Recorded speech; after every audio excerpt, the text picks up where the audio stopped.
hard to And you'd interpret. hate this movie. Is it really that bad?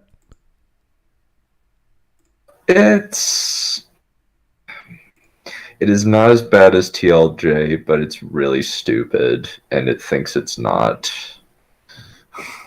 Well, that's a pretty low bar to say it's not as bad as TLJ.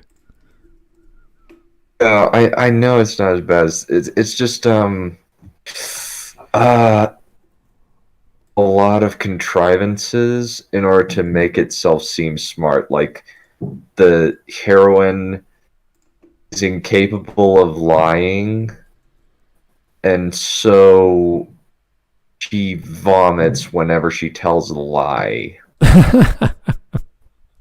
What? Oh, really? That's and that's why the detective trusts her, even though like notices a little bit of blood on her shoe because she was there. Guy murdered, well, committed suicide by slashing his throat open with a knife because he thought that he was poisoned with morphine. He slashed his own throat. Really? Okay. That's that's a bit hard to accept. I don't know. In terms of murder suicides, it's like maybe, but not suicide. Never heard of that. Yeah. I can see a stabbing. He has the knife in his he has the knife in his hand and slashes his own throat, and there's no fingerprints on the knife other than his. So initially they assume suicide, but because Daniel Craig was called in the bad guy to investigate murder, there might be something more to the case. He does it. Keeps going on with this, and for whatever reason, he brings Marta, this girl, along because he can't lie at all. She will vomit. Okay, that's pretty silly, but okay, fine, whatever comes across the world of Rian Johnson. All right, let's get started. Good evening, folks. This is Smudcast number 125, the many layers of Knives Out movies with Mikey. This is from the channel FilmJoy. So there's a big focus on the cinematics of film and a little bit of analysis of story and characterization and plot, but not much. So I only saw about half of this recommendation from Mr. Dunn here, and it's a well put together video. I don't know about the arguments. There's a little bit of comedy, a little bit of brevity. So if you're looking for that tonight, hopefully you'll stay with us for an hour and a half or an hour and 2 minutes or 2 hours, however long it takes to get down through this thing. It's a 20-minute vid. So I'm excited. I haven't seen the film. I've been told to it to death. I've been reading about it over the year, and all the wonderful and not so wonderful things about it. So let's have some fun talking about my favorite genre in the world, detective fiction. At the correct time. I started way too late. Let me just rewind.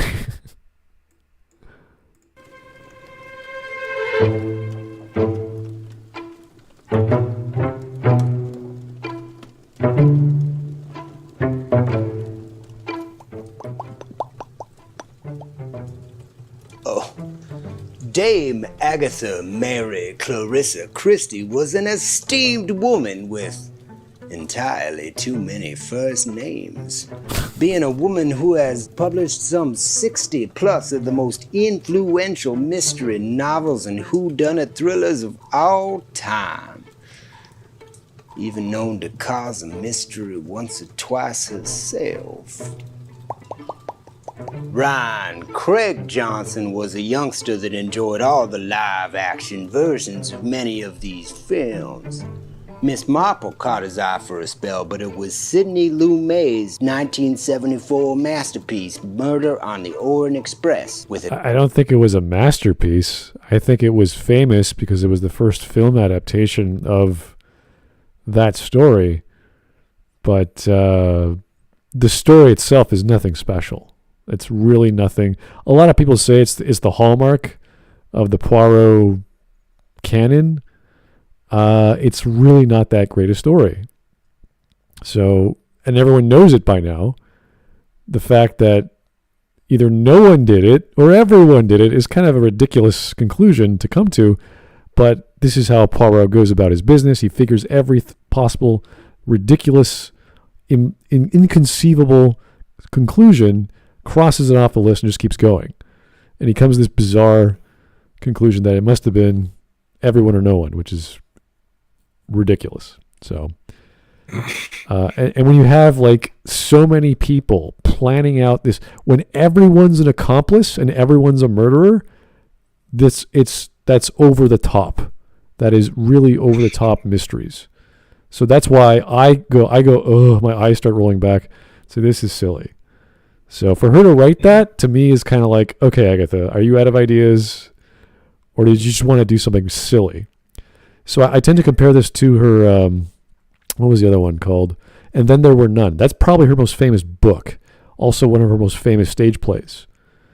Which, that deserves respect. That deserves the suspense, the storytelling, the mystery, the whodunit element is there. It's sort of this multi-genre stage production, which really works on the stage as well as in a book. And I think there's a movie version I haven't seen, but that works well. That deserves respect. Like, for me to read that is like, wow, that was fantastic. And I already read all her Marple, all her Poirot, and some of the Tommy and Tuppence mysteries. And that one was like, yep, that is peak. That's as good as it gets. So, and that's not a Poirot mystery. That's just a random thing she wrote. So, yeah, not a big fan of the Orient Express. Okay. Is it kind of similar to how Sherlock ended, where it's a really like weird mystery with Sherlock's sister, who's apparently like a super genius of some type? No. That I don't even know if that was even part of the Sherlock canon. I don't believe it is. So no. Yeah, I have the canon right standing up on my shelf there. So no, I don't believe he had a sister, to my knowledge. It must have been someone else's interpretation, 100 years later.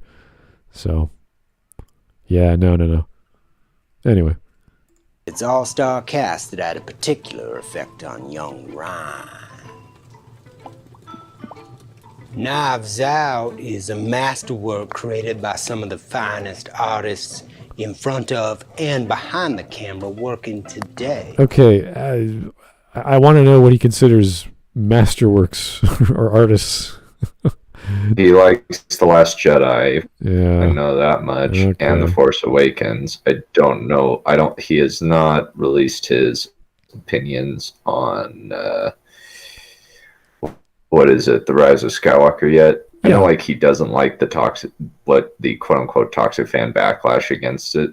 Yeah, but I don't think he anyone acknowledges some of the criticisms, but I don't think anyone could say the cinematography in episode 7 and 8 is masterclass or amazing. It's very good visuals, but I mean, we could argue that Rian Johnson is a good director visually. Sure. He did Breaking Bad a few episodes, right? So he didn't write the episodes. He directed them. He shot them. So he's good at a visual, the same way JJ is good at certain techniques in visual storytelling, of course. And we know that Ryan is good at other stories like Brick and Looper and things like that. So he has a visual storytelling technique. That's fine. But it's not some amazing, never before seen, you must live and watch this before you die sort of thing. As far as I can tell. But don't take my word for it. Take the word of Line. What was his film boy, Michael? Was that? Yeah. When's the last time you saw one of these artistic YouTube videos that did not have a skit for the first 5 minutes? Yeah. I feel so inspired by analyzing this video. I want to do a skit in the vein of the video. It's like, okay, sure. I just don't care. Get to the This point. feels like it feels like a Doug Walker ripoff at that point. It's funny when Angry Joe does it because he's making fun usually of a game which is bad. But these guys are like, it's so good. Let me dress up as a detective and act like a jerk. Like, okay, thanks. That's fantastic. Joe Crazy. Sup, you guys just got on. What is this cringe? This is some guy gushing about Knives Out, essentially. Where it's kind of just a simplistic movie in a lot of ways that doesn't have a whole lot of substance. But he says it is, so okay.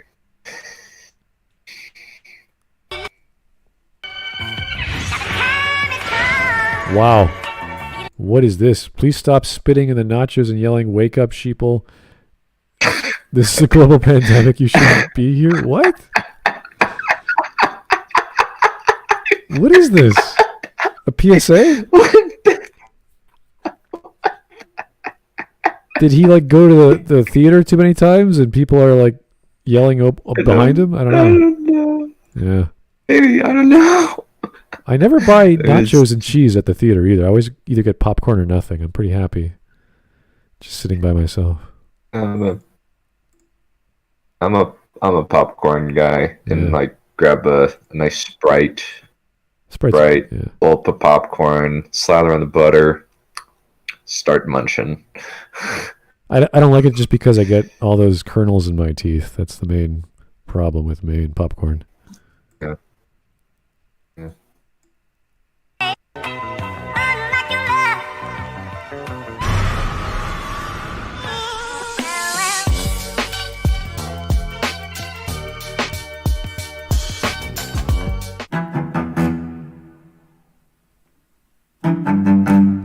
Le Bassi. All right. Not Anytime you use French, little pretentious there, sir, but okay. Knives Out is a 2019 whodunit thriller written and directed by Rian Johnson. The cast of this film is out of this world. All right, so every goddamn murder mystery out there, doesn't matter which it is, will have a stellar every Really single good cast. one. Yeah, you're gonna have, like, even with the original Murder on the Orient Express, you had Sean Connery. I can't remember all the female names, but big names. And they always like get them. Diana Rigg and Maggie. Is it Maggie Smith and Diana Maggie Rigg? Smith, yeah. Is that it, or was that a different one? I'm trying to remember. I'm not a big fan of the movie, so I can't recall. But Maggie Smith was definitely in a few. The one with Peter Ustinov. Not the.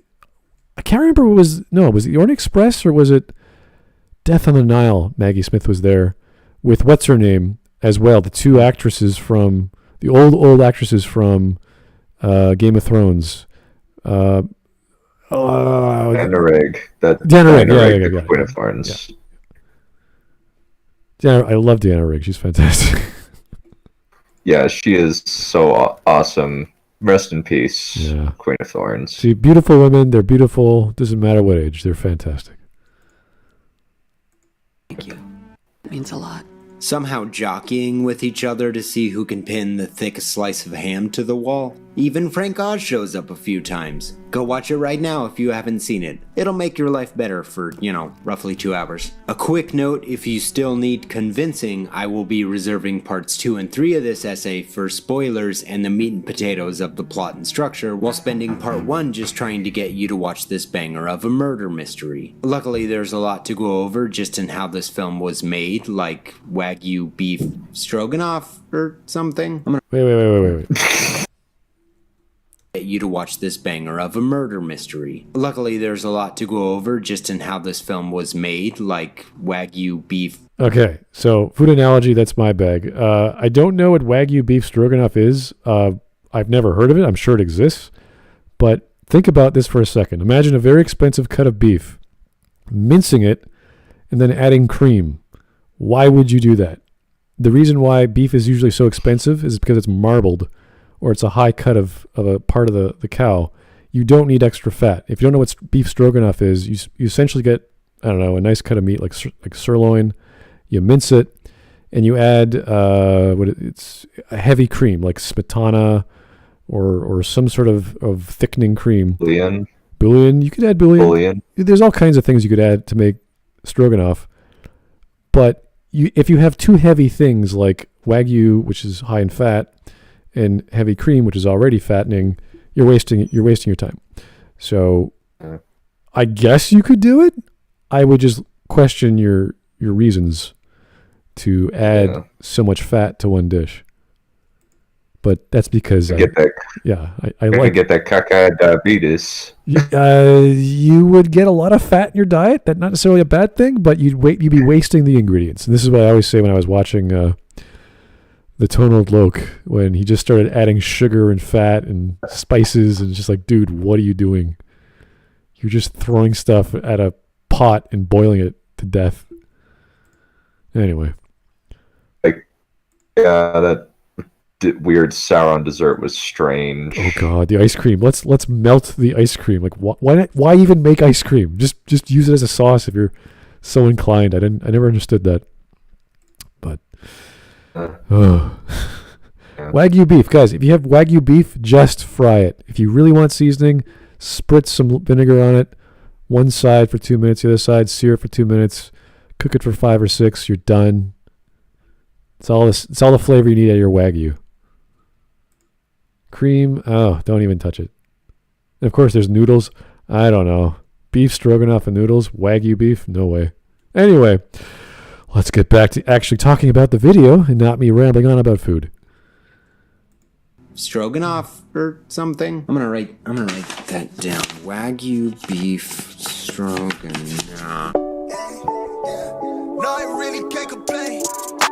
A good a place as any to start with non-spoiler Wagyu stroganoff is the cinematography in this film by Steve Yedlin, who was previously responsible for the throne room scene and all of Rian Johnson's other movies, starting with Brick. And of course, in 2015, released the quintessential color science banger display prep demo, where Steve finds himself around LA on an ARRI Alexa digital movie camera and a 35mm film camera, does an absolute boatload of thoughtful design and, math, then puts the results side by side to prove there can be no experiential difference between the two. Press F to pay your respects to Christopher Nolan. Steve agreeing that... Okay, this is way over my head. I have no idea what he's talking about. Okay, if I understand it correct, film that is shot on digital and film that is just on film is no different. Well, and kind of Christopher Nolan usually tries to film to give it a little bit more of an immediate look, but his statement is that there's no difference. That's technically wrong. Lighting, the aperture, the frustum, the literal frustum of the camera, which translates to resolution. There's other things as well, but there's a reason why people use digital film as opposed to 35mm. Filmmaker right to want to preserve the imperfections of a film camera, example like gate weave or luminance value. He then replicates those values algorithmically like a stone cold DOWG. DOWG. Oh, okay. I thought you said Doc G. That's another food term, but I'm not gonna talk about that because I was wrong. Sorry, I'm eating weeds all over the place here. New approach. Steve Yedlin is a genius. End of sentence. Okay. Steve Yedlin is a genius who is arguing that not only can you absolutely replicate the experience of using a film camera with a digital pipeline, the digital experience also comes with all the benefits of shooting digitally. For example, shooting on film requires a absolute metric ton of light, whereas digital, not so much. So Knives Out doesn't really look like any film I've ever seen. It is almost entrancingly wonderful to just look at. Okay, so he's literally telling us lighting alone is different in digital than non-digital. I guess. I guess you're kind of right. If you look at this setting, the backlight of the window, would darken the foreground, but it looks like you can see his face okay. So, huh. So far he hasn't said much about like the plot or anything. He's mostly just saying Message coming in. is shot well. Patching it through. It looks good. Which is kind of like that's not a selling point necessarily. That's like it's like going a butt ton of frost. That's just like here's your bucket of frosting.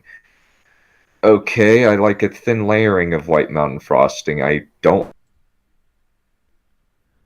don't need it. It's not an essential component. It's like Star Wars looks great. It's like, yeah, we know it looks great. It has one of the best studios in the business, but what goes with the looks? We want some characters in there, please. So, Fran Mataraki. I think the guy behind this vid, Mikey Newman, is one of the minds that wrote Aliens Colonial Marines. What? Oh, yes, yes, that is correct, actually. That is 100% correct. He is the writer for Aliens Colonial Marines. Oh, God. Huh. Well, that explains many things, that his interest in visuals as opposed to storytelling. Whew. That makes more sense now. Yeah. See, it's really great when we understand a person's mind. We could see their creative works. We could see their writing. Message coming in. Yeah. Patching it through. Joe Crazy. God, this word salad is really padding out the time. Yeah. I mean, some of it's technical, so I'm sure he's correct in those terms. The cinematic techniques. Seen worse. Oh yeah, for sure. So this isn't so bad. Yeah. Saurian Cinema was far worse than this. Well, that was a crazy critic who published a book. Like, can you imagine? You're such the critic over a few movies. I'm going to publish these in a book, and they're so crazy, and they're pages. The weird thing is, pages long.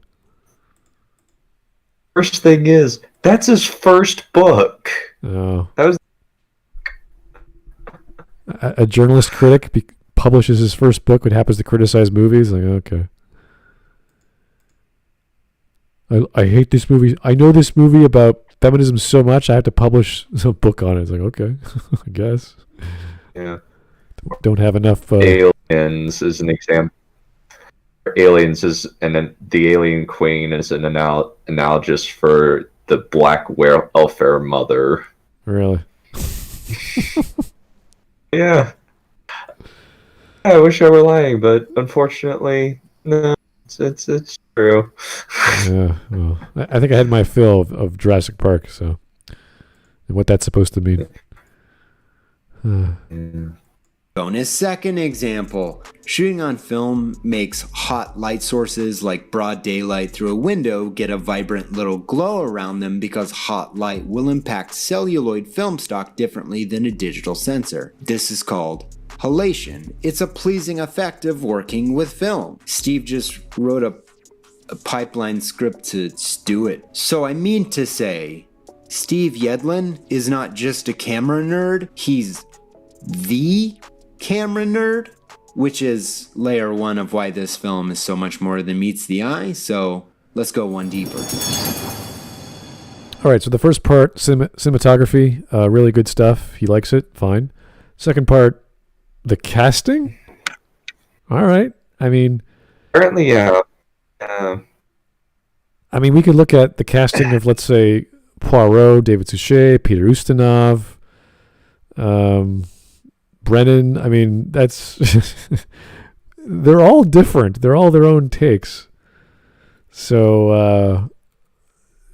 these are all characters we don't know, so we don't really care. It's like, yeah, it's just this is a British man's version of a South American or an American of the South detective, I think, or whatever his accent is from. I don't even know who is. Yeah, it's a suspect foul play. Yes. He's from the South. Which is weird because Daniel Craig is as British gets. Yeah. So he changes his accent into a American. Like, ooh, amazing. A layer of Knives Out is the acting. Like, yes, it is. It's true. Look at this cast. Okay. Look at them. Embrace them. Daniel Craig, Anna de Armas, Jamie Lee Curtis, Don Johnson, Chris Evans, Lakeith Stanfield, Toni Collette, Michael Shannon, Christopher Plummer, Frank Oz. They're fine. Yeah, they're good. Yeah, it's not bad. I don't care. I'm not like, ooh, I can't wait to watch this film with all these actors. Like, not really. Kind of the thing is, this movie is essentially like, it is dirt cheap because you don't need that many visual effects. Right. So all you need to do is like hire some actors, and that pretty much fills out the budget. Which is kind of the premise of with comedies. It's easier to make a comedy because you're not doing anything special. You have contemporary settings. The plot is simple. If you're a comedian or your script is tight, then it's gonna make people laugh, and it's easy to shoot. So you have to worry about too much. You just got to plan out your shooting and the scenes. Make sure you get them. That's it. With science fiction or fantasy or period pieces or non-contemporary shot, you got to do sets and wardrobe and makeup, all kinds of other crazy stuff. So yeah, like Game of Thrones. God. That is kind of like they didn't get many A-tier actors for that show. They mostly got British theater trained actors like Charles Dance. Ian McShane was on for a bit. They got I think the biggest name was Peter Dinklage. He's pretty much the most like big name guy on that set at any one time, I believe. I think Dance was always steals the show whenever he's in something for me. But agreed. Even when he's in garbage like Godzilla King of the Monsters, or what is it, that movie with Sacha Baron Cohen where he plays the bad guy and has to dance at the end in drag.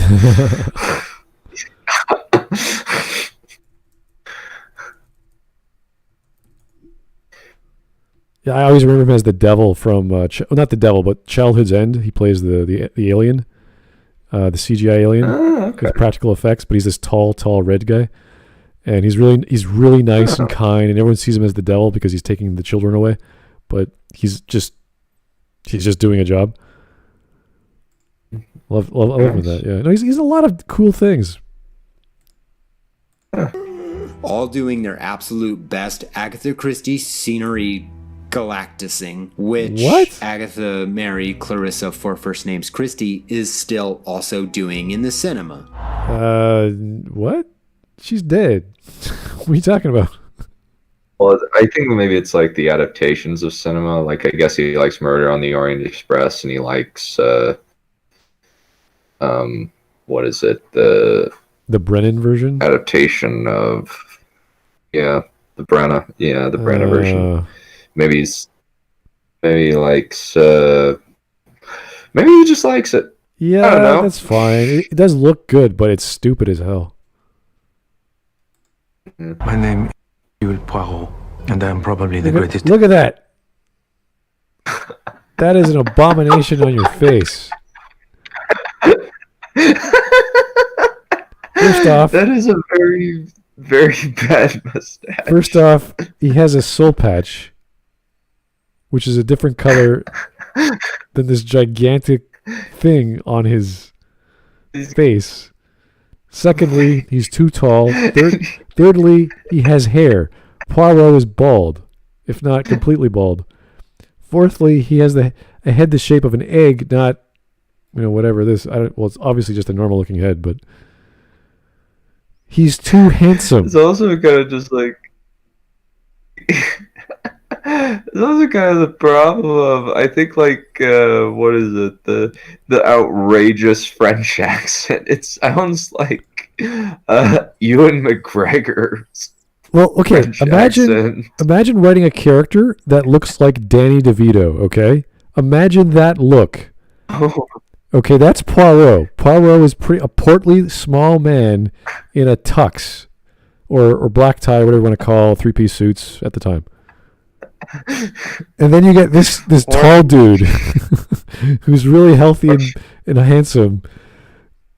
And what's wrong with your face? Like, what is that thing on your mouth, sir? I think he just wanted to have that absurd mustache on for some reason. Yeah, you see that with like American style turn of the century haircut or facial hair. I've never seen that in British or Belgian or French. I've never seen that. Maybe it's a thing.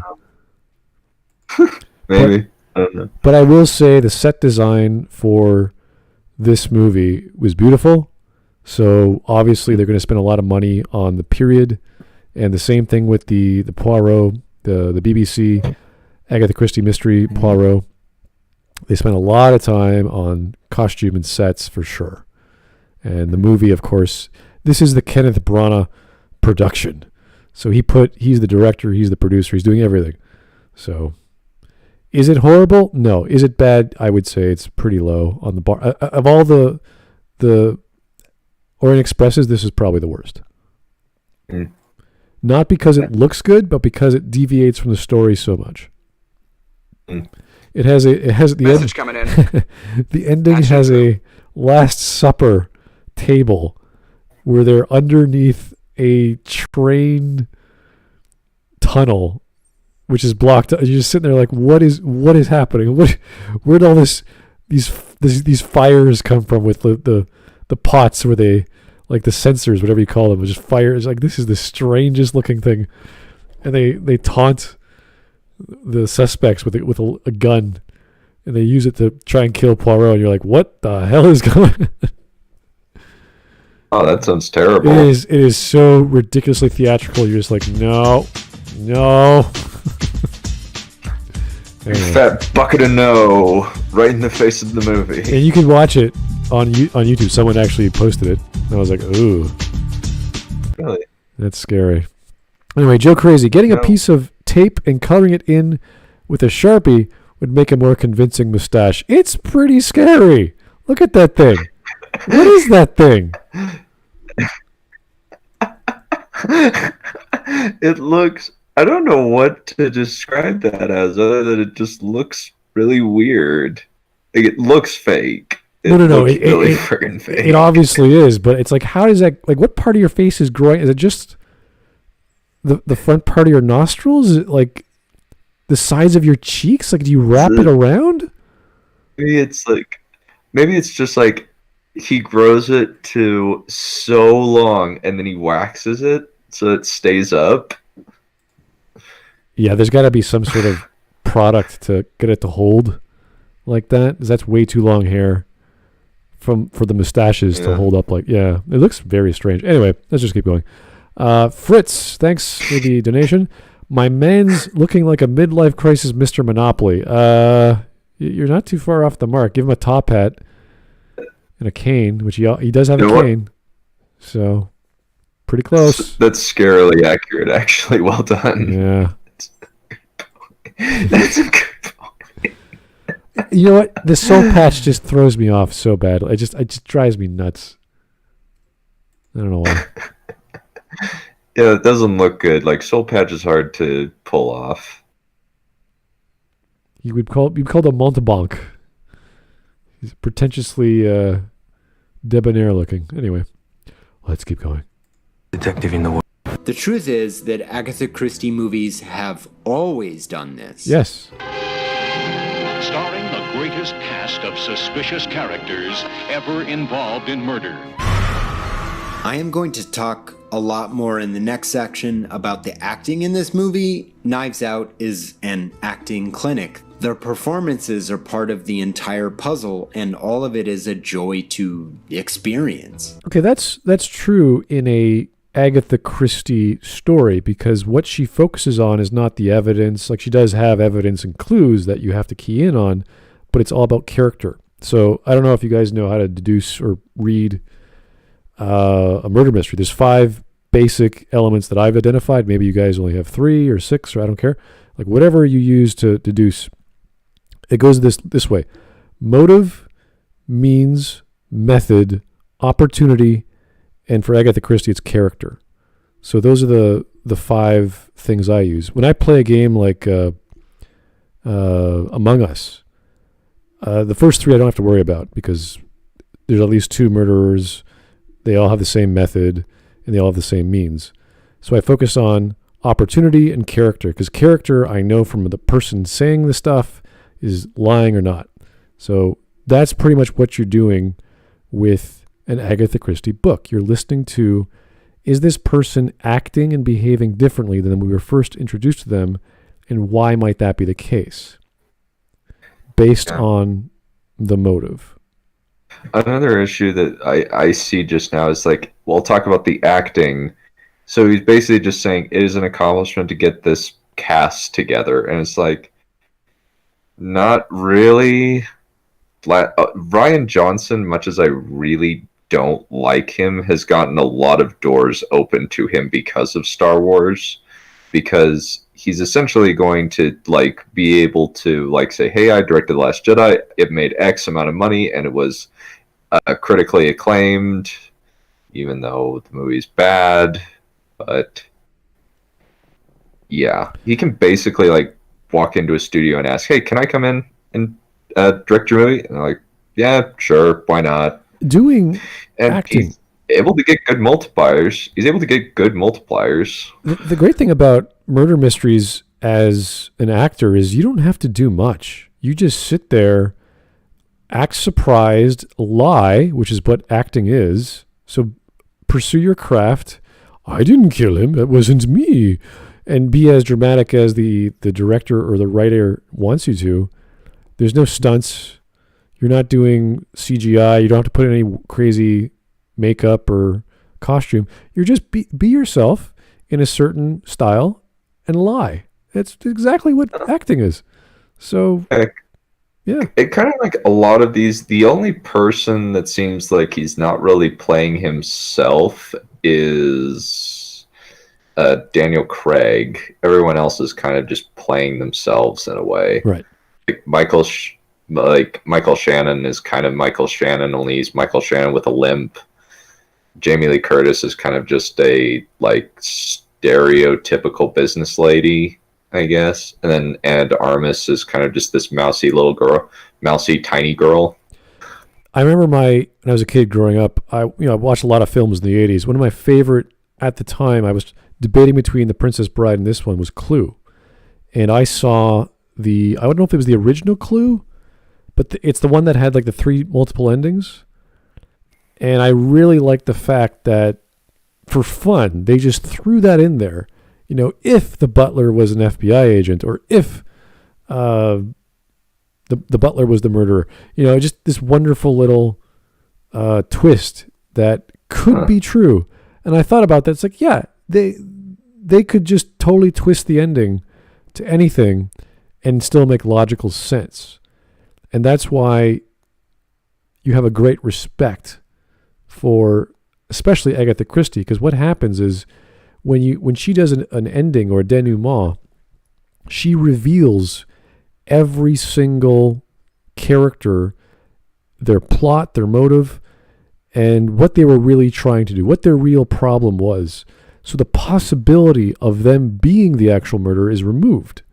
So there is no, well, it could have been this way if she wrote it that way. It's like, no, she explicitly explained herself why it wasn't those other people.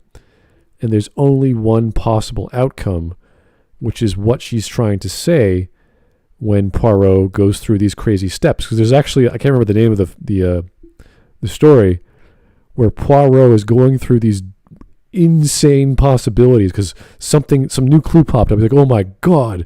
And everyone's like, even the people in the story are like, Poirot, what are you doing? Stop that. And he just starts, well, maybe if this person was related to that person as their parent or their long lost son, then that could have been true. And he just starts mouthing this like to himself. And you're like, what the hell is he talking about? That's insane. But he's going through all the impossibilities so that he comes to the truth eventually, which is the simpler solution. So he wants to cover all his bases.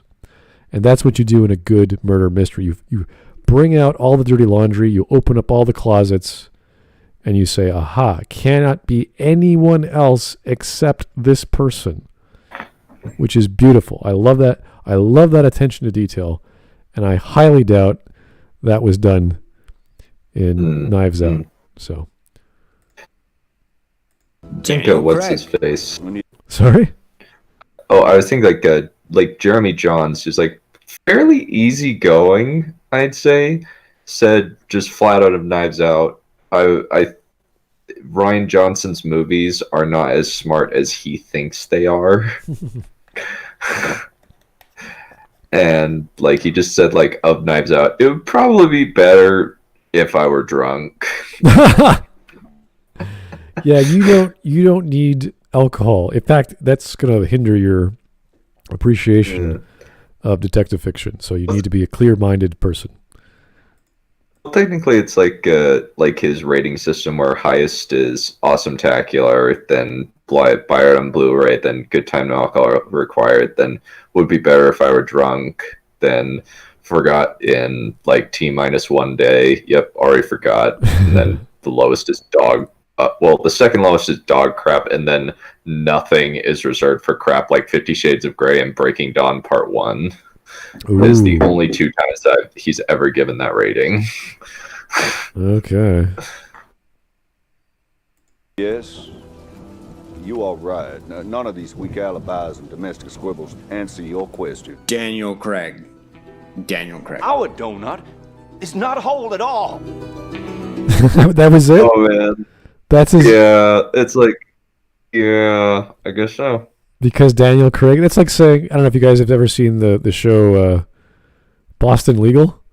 William Shatner. His whole thing is Denny Crane. That's his whole... Like, that's his...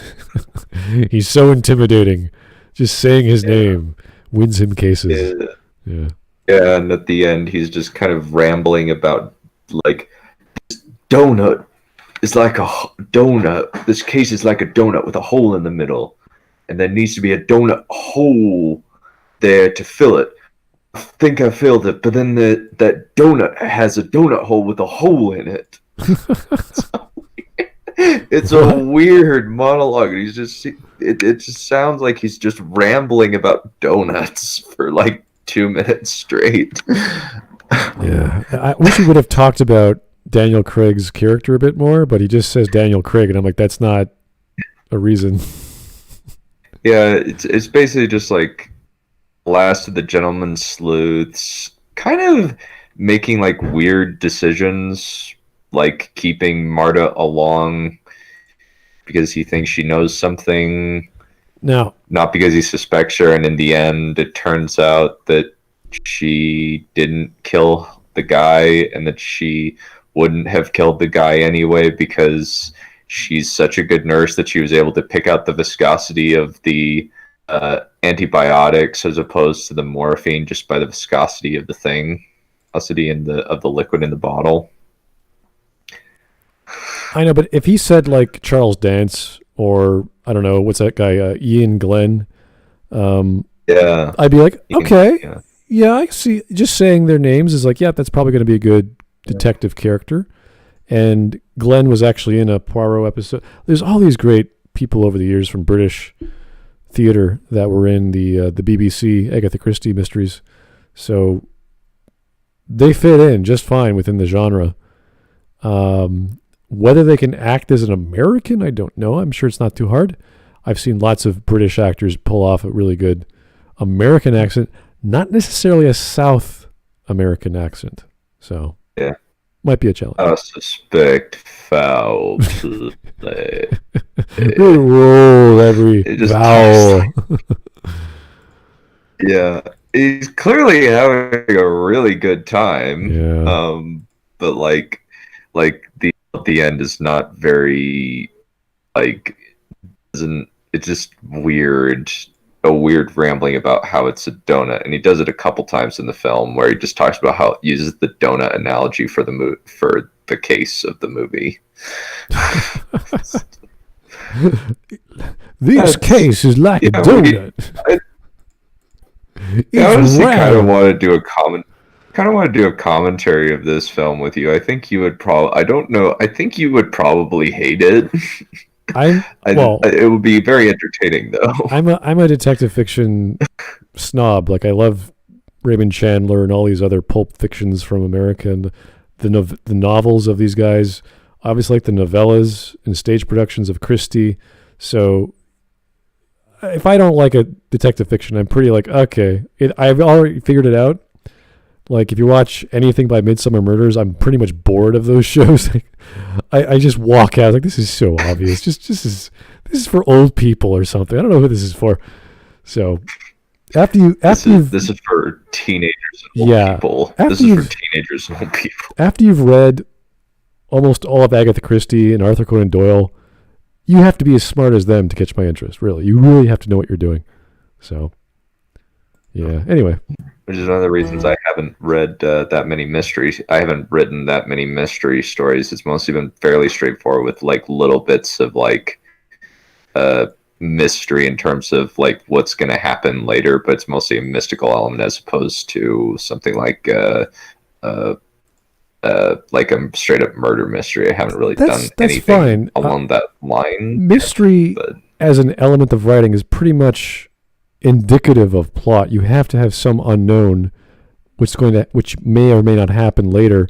It doesn't have to be an entire genre. You don't have to write a murder mystery unless you love the concept.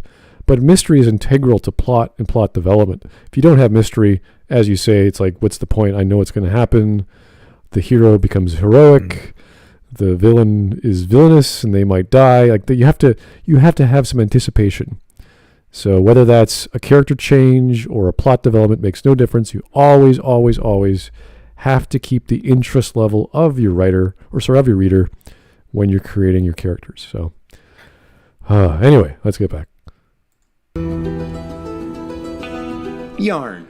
More correctly, this yarn. Rian Johnson movies have always been clever. People definitely...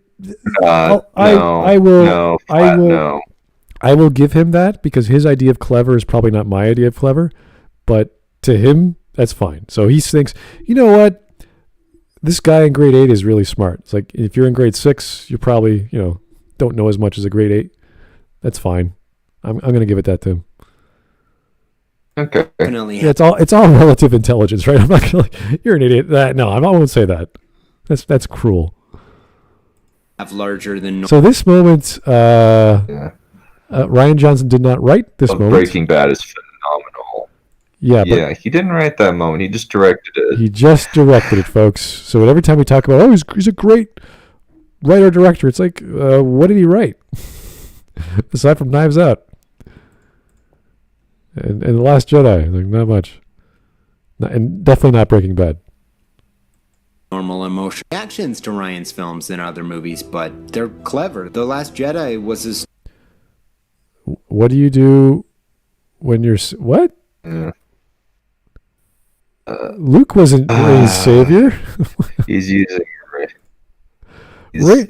the example. He's saying basically... Rey isn't this, like, when she's asking the question of, like, since he kind of sees it akin to like Luke is the savior, and like the question is, what happens when like your savior, i.e. Luke, refuses to be the savior, I guess is what he's saying. Rey does not need Luke. She never did. She asked him for stuff. He never really gave it to her. And then she goes, hey, I'm just going to do my own thing. And he's like, don't do that. And she does it anyway. Don't do it. So what do? You just do it. That's Rey's answer to anything. It's like, Star Wars movie constructed through the lens of a Star Wars movie. This is all I hear right now. There are simply not enough mega-cast murder mystery movies out there. It's a brilliant script that... every single one.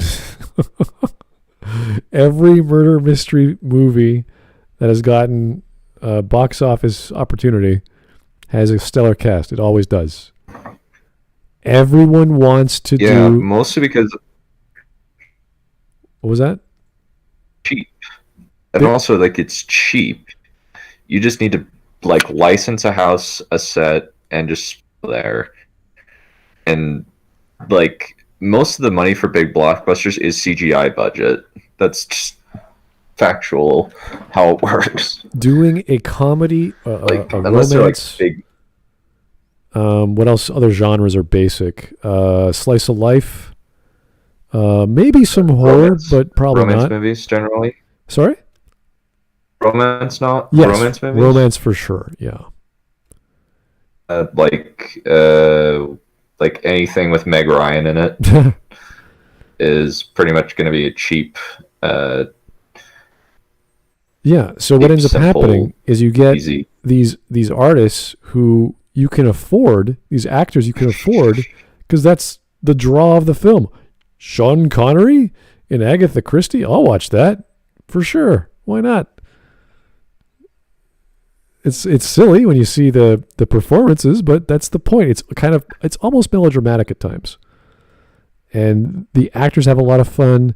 They don't mind that they're sharing the stage with all these other actors. They have a great time getting to schmooze. And maybe some of them take a pay cut. It's like, I can't afford you guys, but I really think you're going to perform well. Yeah, they'll do it. It's fun. Actors are looking for the next fun thing. They do it for the fun, not just the money. Like Eddie Redmayne in Jupiter Ascending, it was just barely after he won his Oscar. He was probably just looking for something fun to do. But just like where he got to be this over-the-top, melodramatic, crazy bad guy. Jupiter Ascending, oh my God. There's a film I will probably never watch. I was like, oh boy, that's a trailer. Okay. That was a hell of a trailer just to say, oh, gee, that's in the film? Okay, that's enough for me. I think I've seen most of it.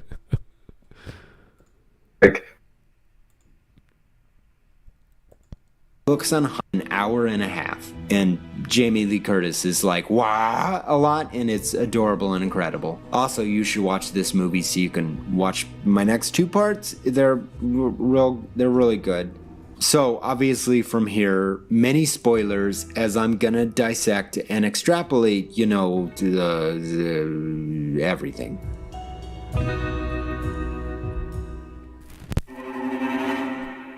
Wait, I thought we're in part 4. So this is part 2.0. Okay. So it was 1.1, 1.2, 1.3. Now we're at 2.1? I don't know. I think it was 0.0. It was cinematics, and now then 0.2. Then acting.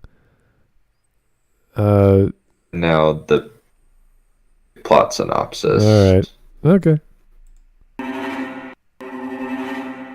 Okay, so spoilers. He said he was not going to reveal who gets killed, so let's hold him to that.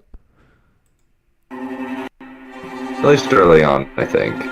Layer 4. What the hell is he talking about?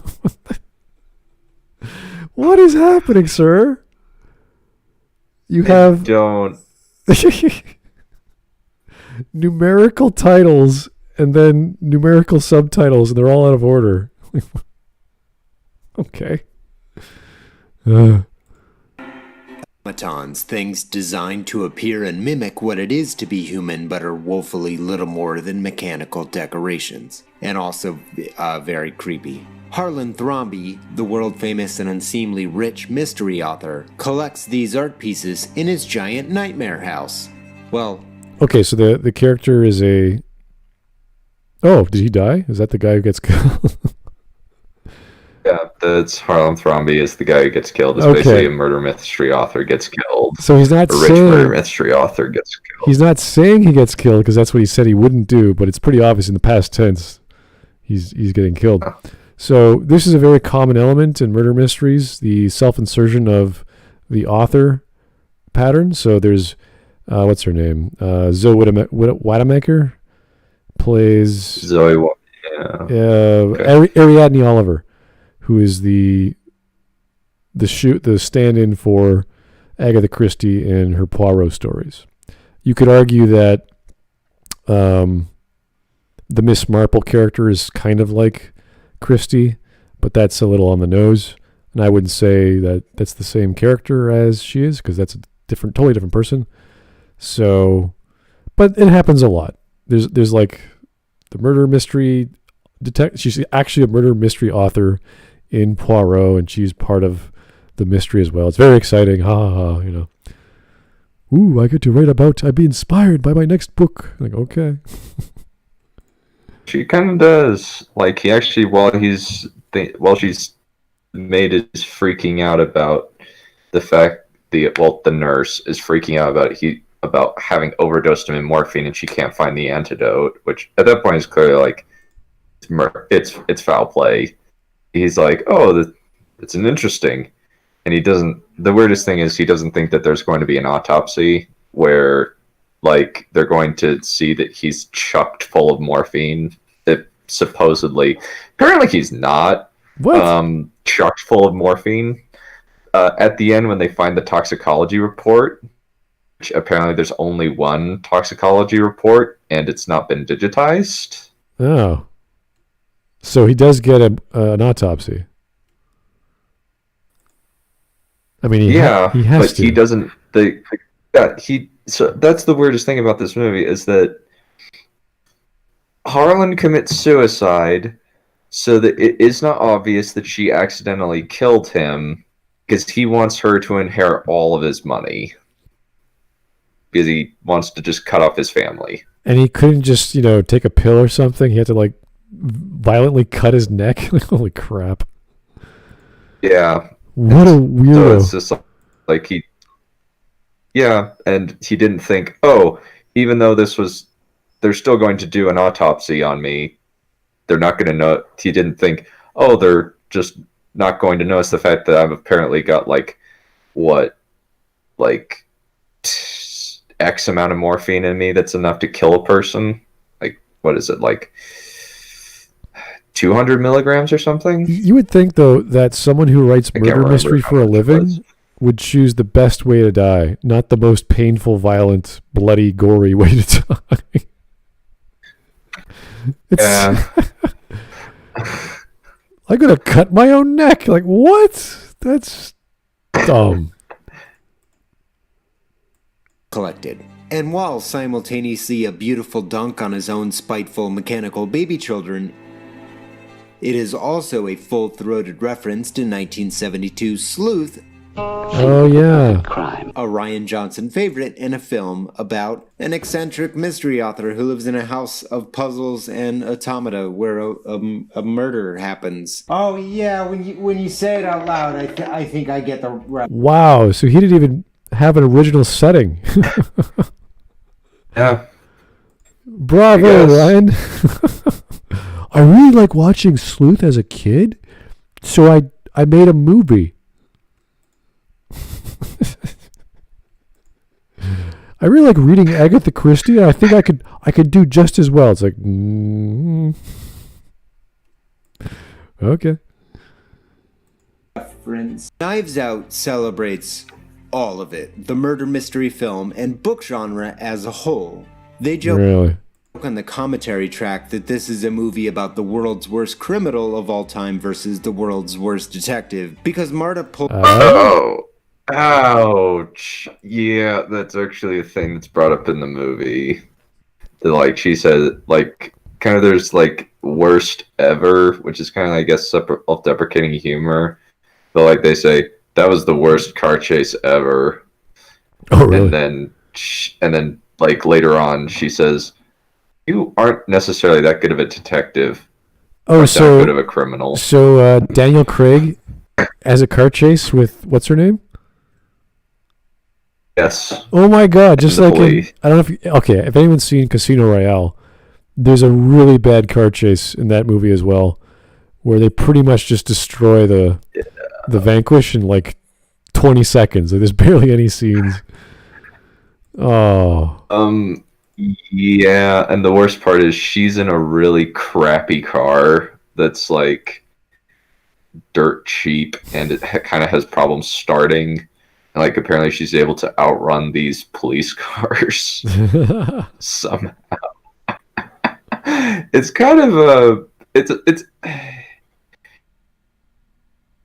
wanting to have these situations that he thinks are cool, and they kind of are cool in the moment when then you realize, wait, the lead up to this was kind of stupid.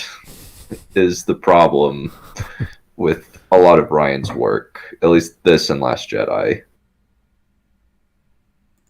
Pulled off a subterfuge without Blanc noticing, but Blanc did notice. He literally notices the blood on Marta's shoe the moment he meets her.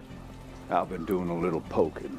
Okay, yeah, you're trying to tell me he couldn't see... He knew the whole time that she was involved. You're trying to tell me he knew the whole time that she was involved, and she somehow, like, for some reason, he just has her tag along the whole time. Yeah, but just think about that.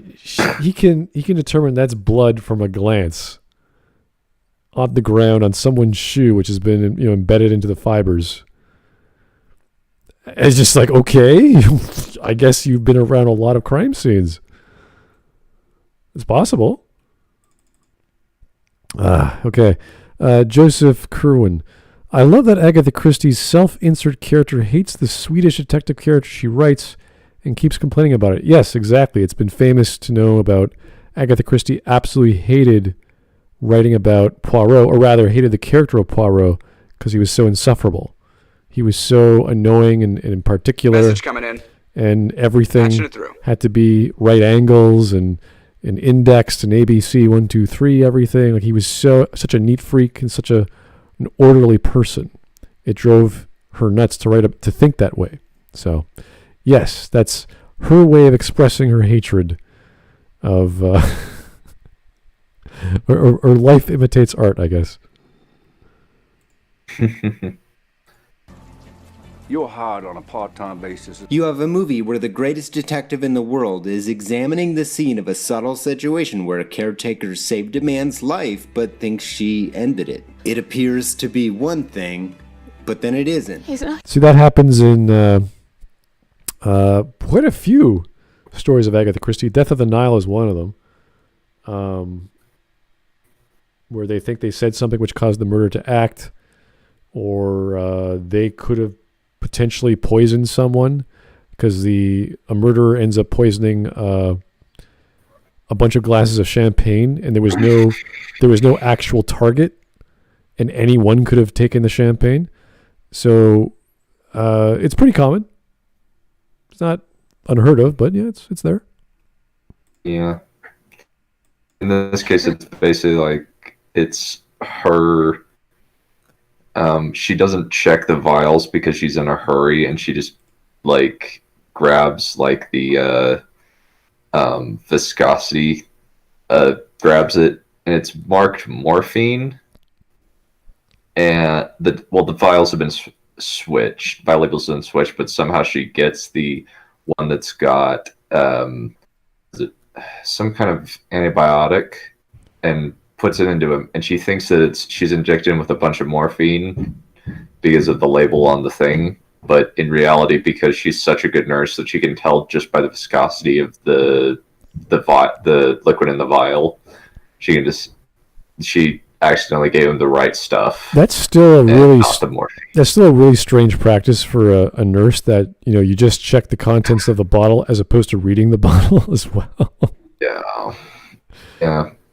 And the ironic thing is, if she had read the vials, she would have given him the morphine and actually killed him, and he would have died in a few minutes, and she would have been framed. But because she is incompetent, she saved his life and ends up getting all of his money. Really? Because she's such a good person. She's so dumb. She saved his life. Pretty much, yeah. I'm in a rush. Let me inject this random fluid into my caretaker's veins. Great practice there, nurse.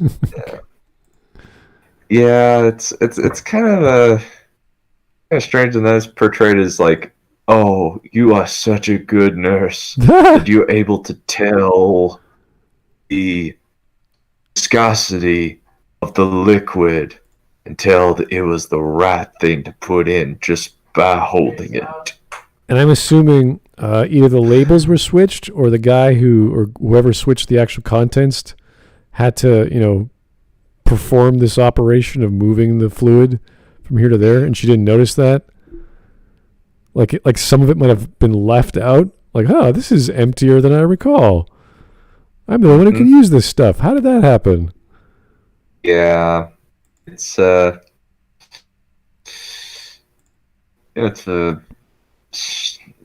a lot of contrivances in order to try and make the plot go, and just describing it, just me describing it as just like the objective facts of what happened. It's just like, wow, this movie is really ridiculous. Because anytime you have medication, either in pill form or liquid, you're aware of how many you need to take a day and when you're going to run out. And a little bottle like that, you'd be like, okay, this is good for 4 or 5 doses or whatever the amount is. So she'd have noticed the concentration right away, because she's the only one using it. So I don't know, little things like that a nurse would be a little bit more cognizant of. But it is.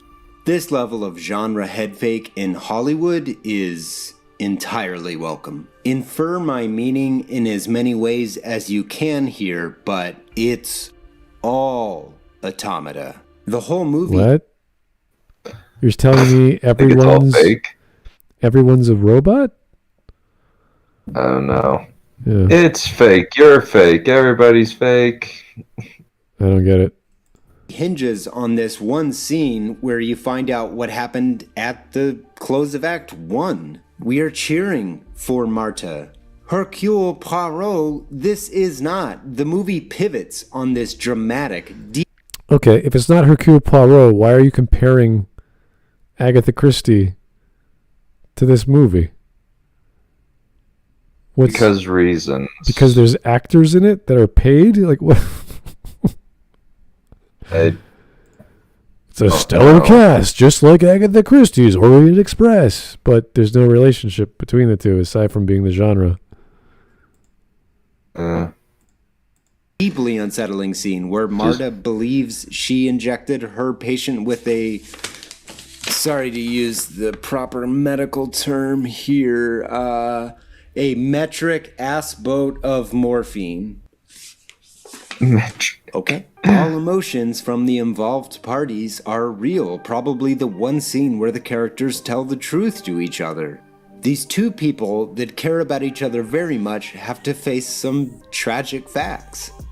Harlan writes down his own murder because he thinks it's a good idea for a book later. At the close of Act 1, the game is not afoot. It's just sad and affecting. Okay, wait. Wait, there's no game? What do you mean? I guess it's basically like the mystery. We think the mystery has essentially been solved, so what's the point? And like it just shifts, kind of like how Just Right was maundering on and on about the fact that like Knives Out is really engaging to watch because it shifts partway through into a crime thriller as opposed to a murder mystery. It's 2 genres in one. It's like, what? Essentially, yes. It's frustrating to listen to these people sometimes because they just like have just the same takes. Can you imagine that? Can you imagine over and over again? It's like you have a fantasy and then you have a murder mystery. Half the story's a murder mystery, and then it forgets about a murder and goes into the fantasy. And right at the end, we solve the murder. It's like, wait, you're trying to tell me we just dropped a plot and just jumped into a new one? Kind of, yeah. Like, I think Brandon Sanderson actually brought this up in one of his lectures where he's like, you got to promise your reader something in your first chapter. And then once you do that, you got to come through on that promise. If you don't, they're going to be angry. And to use as an example, I don't know what the book is since he's never said, but he's basically like the first half of the book is a standard fantasy, and then partway through, he kind of like flips things on its head and decided to subvert all the tropes like partway through. So the guy was promising a standard like fantasy, and that turned off a lot of people that liked newer modern fantasy. And then he got into, and then the people who liked the traditional fantasy got the subversion in the middle, and that turned them off. So he wasn't very successful because of that. It's kind of obvious that your intro has setups that demand a payoff. Like, you don't write anything which has questions raised or characters created for some reason, unless you use them properly in a climax that pays off in the end somehow.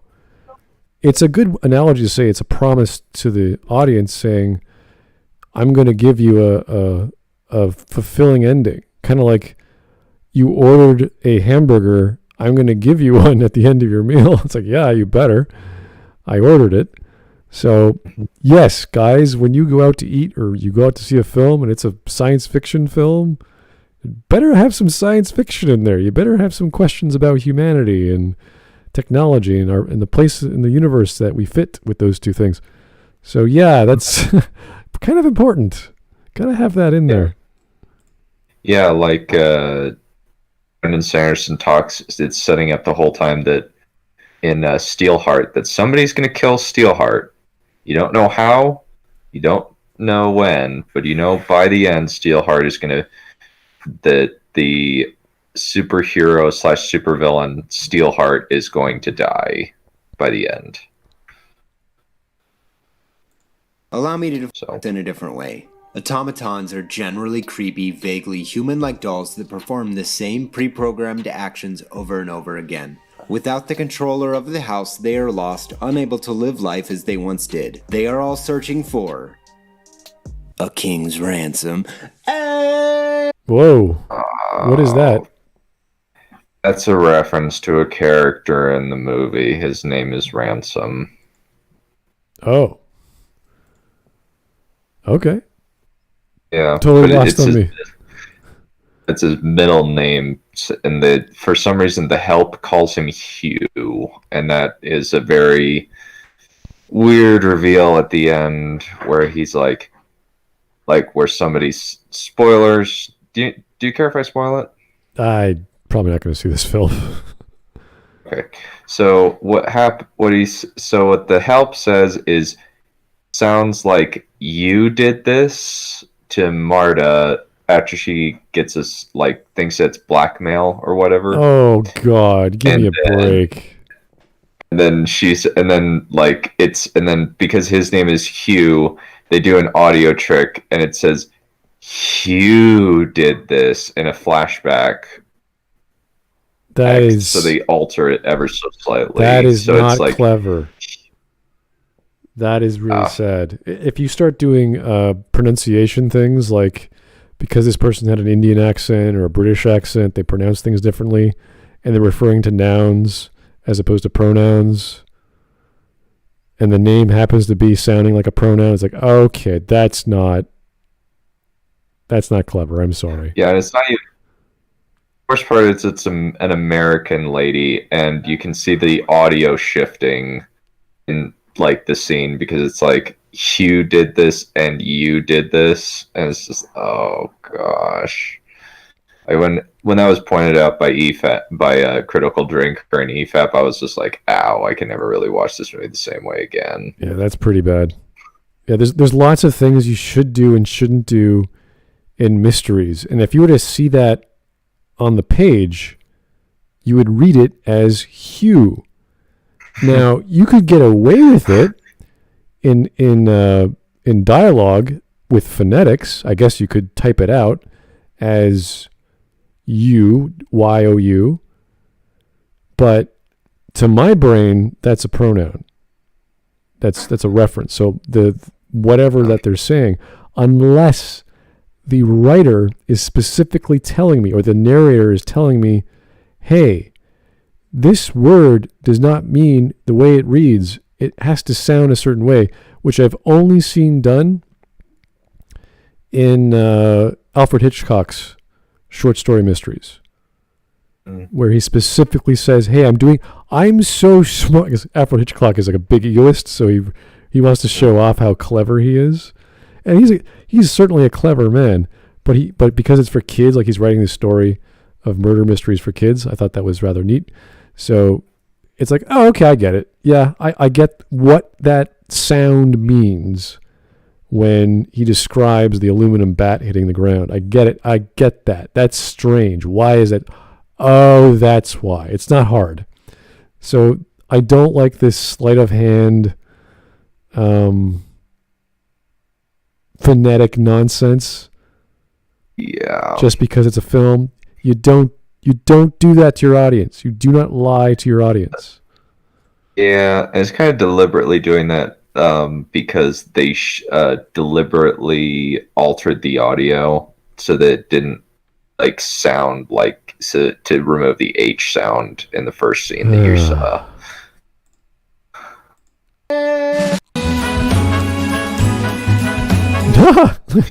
Artistry, that could mean anything. Okay.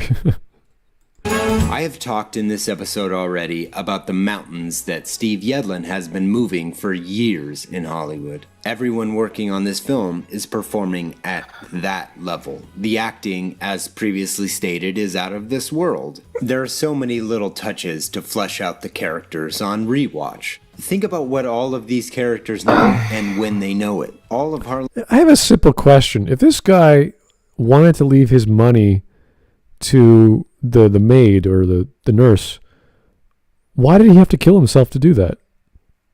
Well, partially they don't want the Slayer. Well, basically, he didn't want the Slayer clause to be invoked. Yeah, but it's his. He can do whatever he wants with his. It's his money. It's his will.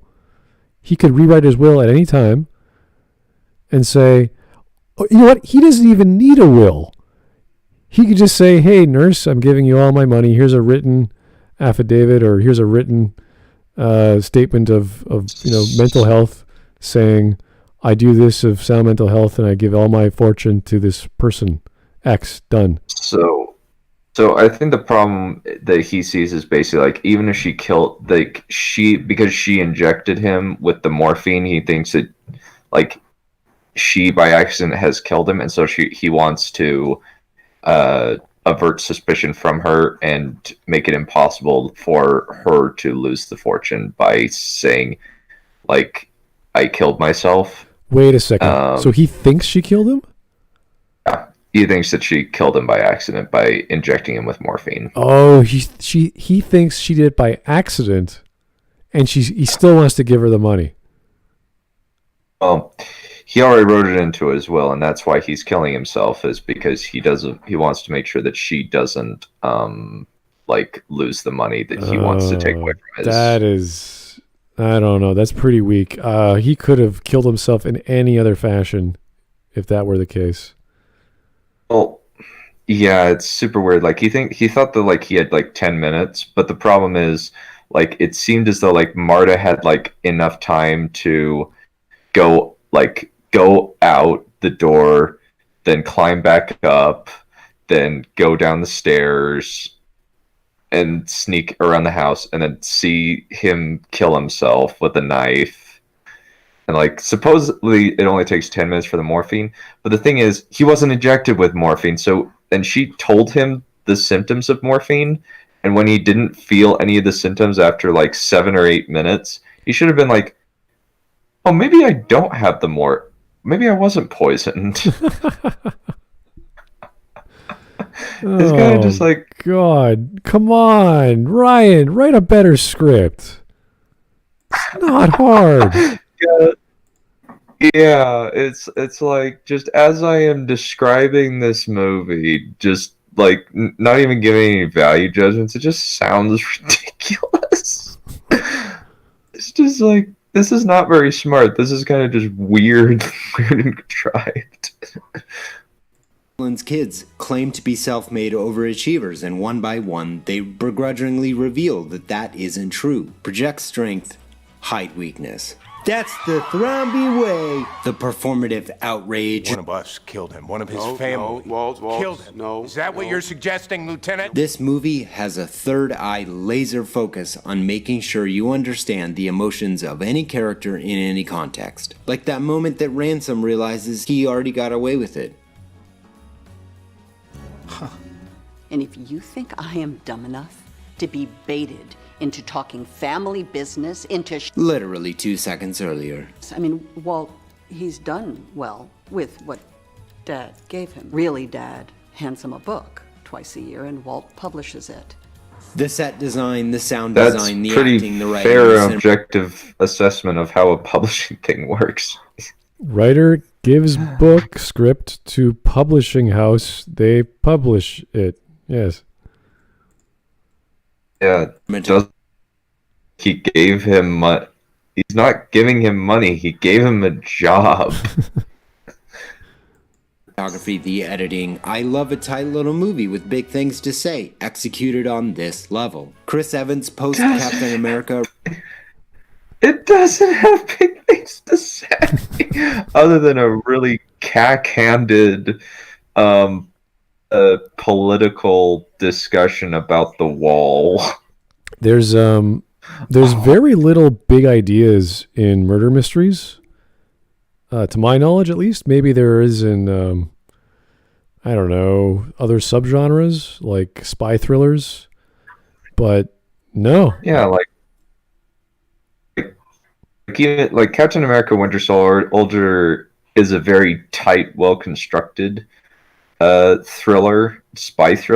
In terms of it's able to do a lot with the character of Captain America by putting him up against and characters who are more morally ambiguous than him. Right. And it has something to say about Big Brother oversight and kind of how that's like not freedom, that's fear and tyranny, that sort of thing. But it's not very deep. Like even like something like James Bond is not very deep. It's just a spy movie. Same with Mission Impossible is another example of this. Right, the villains are doing it's not very deep. Big things. There's the combined element of melodrama because of the scale. But even with this small particular murder, these murders in most of the stories, there's two major plots. It's revenge, or it's money or inheritance. So it's I'm going to get something out of this, or I want to kill you because you did something bad. That's the two major plots in murder mysteries. There's no like, I'm going to do this for my country, I'm going to do this for the greater good or anything. There's nothing like that. You might get some characters who are kind of like that, but that's like a subplot. That's like a secondary motive aside from a personal motivation. So essentially, yeah, it's either like a sin of wrath or a sin of avarice. Yeah, that's part of it. Return to playing assholes, a favorite pastime. Eat shit. Eat shit. You entitled prick. Don't talk to your... Think about how many... Wow! That was... Who was that? What was he wearing? Was he wearing like a nun outfit, or what was playing assholes? A favorite pastime. Eat shit. Eat shit. You entitled prick. Don't talk to your... Is that Patrick? Oh, it's Patrick. He's wearing a looks like a baker's hat or something. I don't know. With this guy. Oh, he's friends with Patrick. Really? He's legit friends with Patrick. They did a collaboration on the Mission Impossible films. This answers so many questions. Yeah, very good buddies with Patrick, and just right. He cites Maggie May Fish in one of his videos. That's actually how I discovered her. Oh no! He cites the Daddy video. Oh no! It is Thanos in his "We Need to Talk About Thanos." He cites that the section about from Maggie May Fish's video. She talks about this narrative is totally hopeless. How many young children who are abused will walk into the theater and get told the message, "My abuser loves me"? What? Think of the children. Oh no. Watching a superhero movie. Message coming in. Patching it through. Yeah, it's utterly ridiculous. And just... Maggie McFish, please stop. Well, don't stop. We love your content. It's hilarious, but it's just... You're insane. All right, here's the most common motive. The most common motive for murder is the complex themes. Yeah. I want things to be deep. Deep storylines. Deep characters. You know, just because a plot is complex doesn't mean it's adding depth to the character. It could just be one plot. Doesn't have to be 30. All right, Lord of the Gays. How you doing? Hi, Rags. Message coming in. Patching it through. Is Mahler streaming right now? Is that what's going on? I don't know. I think they just, he had a joke and he wanted to do it. I don't know. All right. My voice is way too deep for Rags. Think about the characters have to be highlighted in a cramped space for a 2-hour runtime. The framing of Wow, that sounds exactly like Murder on the Orient Express. What's your point? Image has layers, generally spotlighting a single character against many, but they are all engaged in the same scene. Harlan's I don't understand. What's your point? painting in the landing shares frames with other people. I love that the painting explicitly changes from angry eyes to a smile when Marta rightfully takes her place as Harlan's sole heir. Oh, that's so clever. Wow. That's stupid. That is so stupid. That's dumb and cheesy. That is cheesy, yeah. That's where you roll your eyes a second or third time in this film, probably. Yeah. Second or third, you're underestimating the amount of eye rolls, my friend. All right, Fritz. Vastly underestimated. Fritz, you're using Fritz is using both Streamlabs as well as Super Chats. Thank you, Fritz. Does this mean we were watching Knives Out wrong? Oh. Do we have to bring it up? LitDev's video again? You're watching movies wrong. You're not paying attention to the painting on the wall. It's like, why? It's kind of creepy if the painting starts changing facial expressions every other scene. So no, I'm not going to bring that up. Like that's something out of Mousetrap. Oh, really? The dude, Mousetrap. At one point, I can't remember the name of the actor. He passed away just before the film, or just after the film came out, where his face changes at one point. Like it's just regular dude, and then an O face when he's watching his son and daughter-in-law do the nasty in his office, and then at the end he's got a smiling happy face. It's really weird. Oh God, I gotta see that. I gotta see what that's all about. All right. A weird movie. Yeah. It's got Christopher Walken as a rat exterminator, and he eats mouse poop at some point in order to track the mouse. It's really funny. Whoa. Entitlement's a hell of a drug. Maybe I'm just saying that this is one of those movies that rewards the audience for paying too much attention to all the little details. Every phone and every clock in this entire movie is set to the correct time so that you can keep track of events. So far, all I've seen is 12 o'clock, but okay. It's bananas. There is a mountain of thought put into this movie, and it rewards the audience for digging deeper. See, to me, that sounds like Ryan is trying to make this a really complex and intricate story, and it's really not. That's a sign. Like, we have all these clues, like the time of day, and you tell the reader, like, say you're reading this as a story, like a book, and maybe it's like the time of the time that the movie has elapsed or something. Maybe maybe, but can you imagine like every chapter ends with like Tuesday, April the 7th, 12:01 p.m. and you're like, should I be like taking notes or something? Is this important?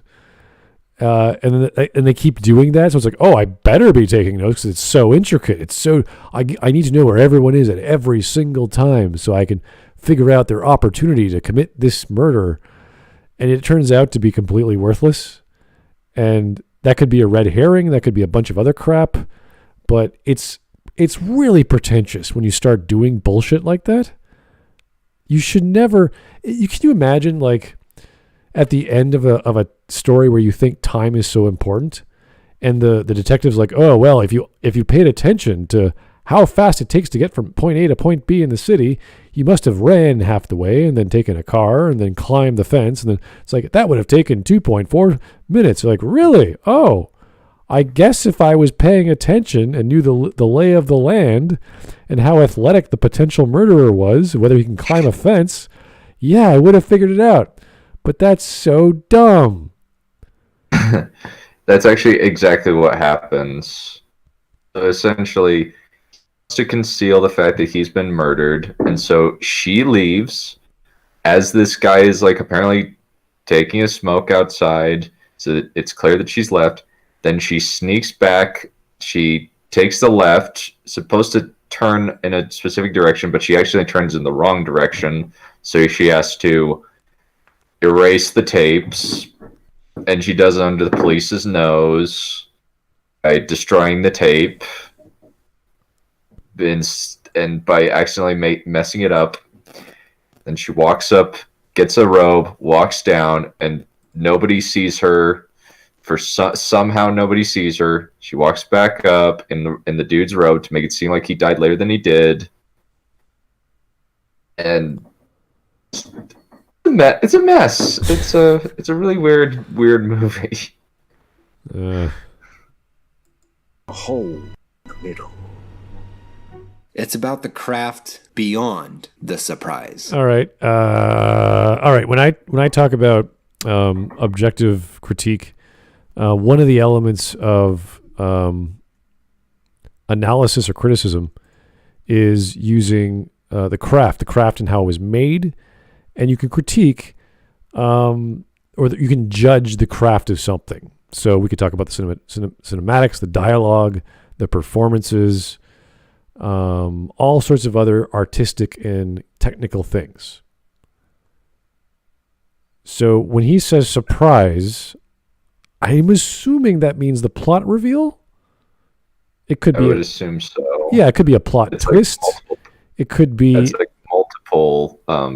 It's like multiple plot twists. Like you find out, like it's like, oh, Marta was responsible, and then like at the end, no, Marta was not responsible. She is a perfectly sweet and innocent soul who never hurt a fly. So what you don't do is you don't go, hey, that was a good reveal. Look at the craftsmanship in the painting. Or look at, like, it's sort of, unless we're talking about the acting or the reveal itself, usually the twist is more than enough. You don't want to, not muddy the waters. You don't want to add extra detail where it doesn't need to be. So when we're talking about set design, like the house looks amazing. Like all the details, all the books, all the knives, the furniture looks great. It looks lived in. It looks like this is a guy who owns this rich mansion, and there's all this stuff. It's all custom for him. He wants it just the way he wants it. And that's particular of lots of writers when they have like Ray Bradbury has his giant office of just the weirdest shit. And it's all like from different parts of the world, and he gets inspired that way. That's cool. So that is great. And I can appreciate the set design. But what you don't do is go, hey, wow, Poirot just revealed a great mystery. Did you look at his mustache? Isn't that a beautiful mustache? It's so elegant the way he twirls it. It's like, what? No, I don't care about that. I care about the plot reveal, what it means, how he came to that conclusion. I want to know the logic. I don't care about the craft. Yeah. That's the thing. That's the beauty of Agatha Christie. I don't know exactly how she did what she did. And I don't think much people can. I have my own methods for writing murder mysteries, and you may not like them. I started a series about that on my channel. I didn't finish it because my mind goes elsewhere these days. It's been a few years now. But there is a method that is mine and mine alone, and I would not try to figure out how Agatha did. You know, when you ask people, like actors, I know this gets, this was a question by John Delancey at Star Trek conventions. He only was in like 6 or 7 episodes of TNG, and everyone asks him, like, how did you make this character Q? How did you perform him? What did you know what to do? And he's like, you know what, I get asked this quite a lot. And it's kind of like this dish for dinner I cooked for people like 20 years ago, and I'm trying to remember how I made it and what ingredients I used. It's like I can't really recall. It was just a job, you know. I did my thing. I performed the way they wanted me to perform. I said the lines they wanted me to say, and that's it. That's all there is to it. There's nothing else. Okay. It's just how Agatha Christie wrote. It's just how Rian Johnson wrote and directed. There's nothing special about it, okay? Anything else is your fascination with your own ignorance of how do they make movie? Oh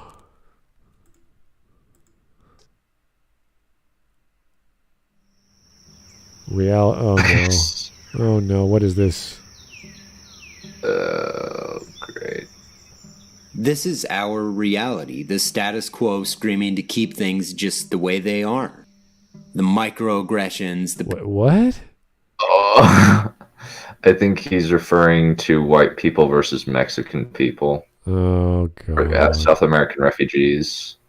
Maybe. We'll see. At least I think that's one of the reasons why, like, School of Movies liked it, is because, like, they were happy to see a, like, strong, kind Latin American protagonist in a film in this day and age.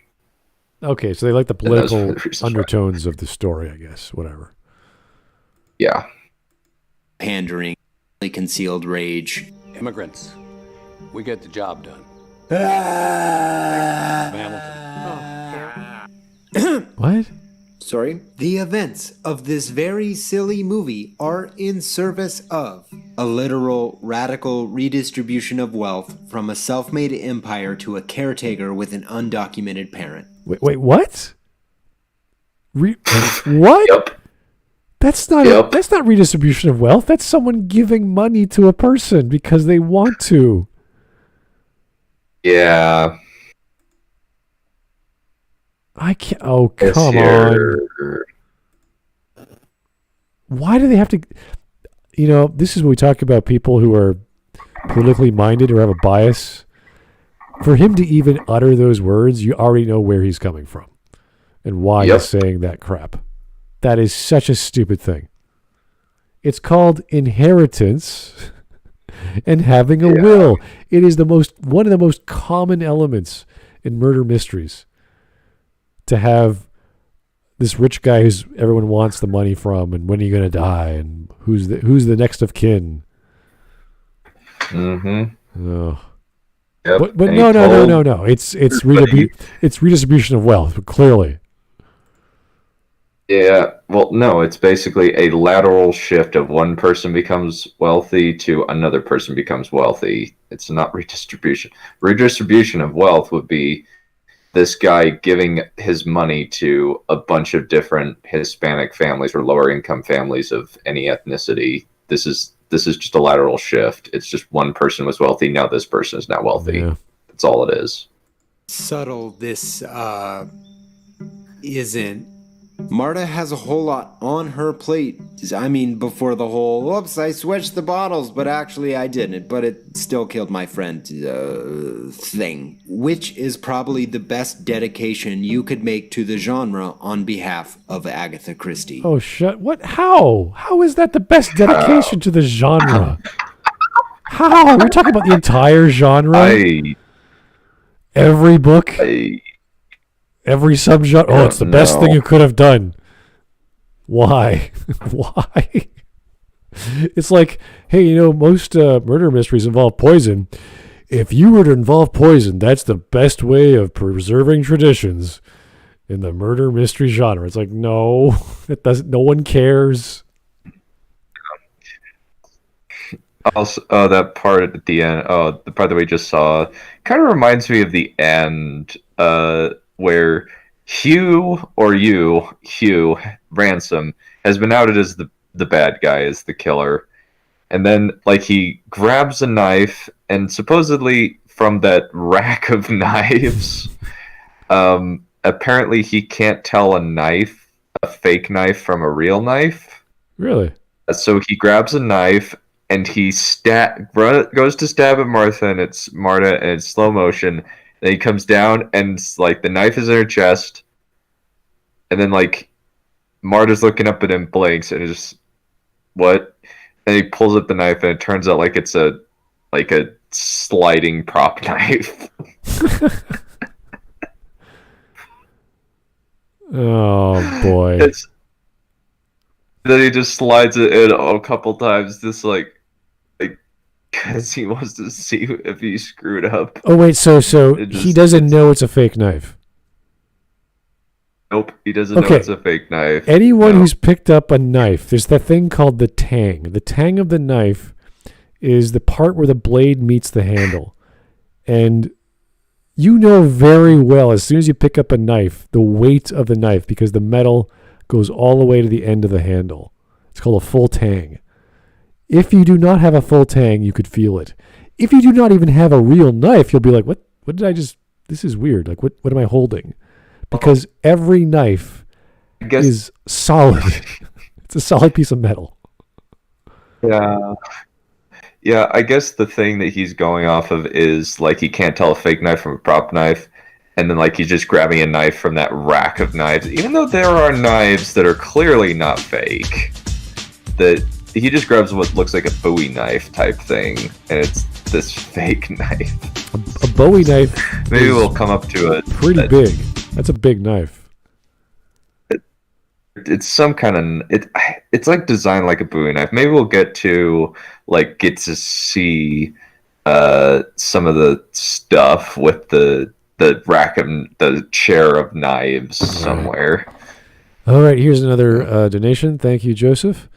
So Agatha Christie switched bottles when she was a nurse, and Ryan making that a story element makes him a genius. I don't know. It's a really what a dumb thing to say. If you do this thing in detective fiction, that's the best thing you could do for the genre. Just feels hokey. Can you imagine like you writing a fantasy novel and you making like a whole race of elves and dwarves and dragons? It's like, when Dunn wrote this book, that was the best thing he could have done for the fantasy genre, was to make elves and dwarves and dragons. You're like, why? or worse, like if I included like bits of the life of J.R.R. Tolkien in there, just because. Yeah. How he met it, how he won his wife, that sort of thing. This is just it's a silly thing to say. I don't even know what to say to that. So here's Joseph Kerwin again.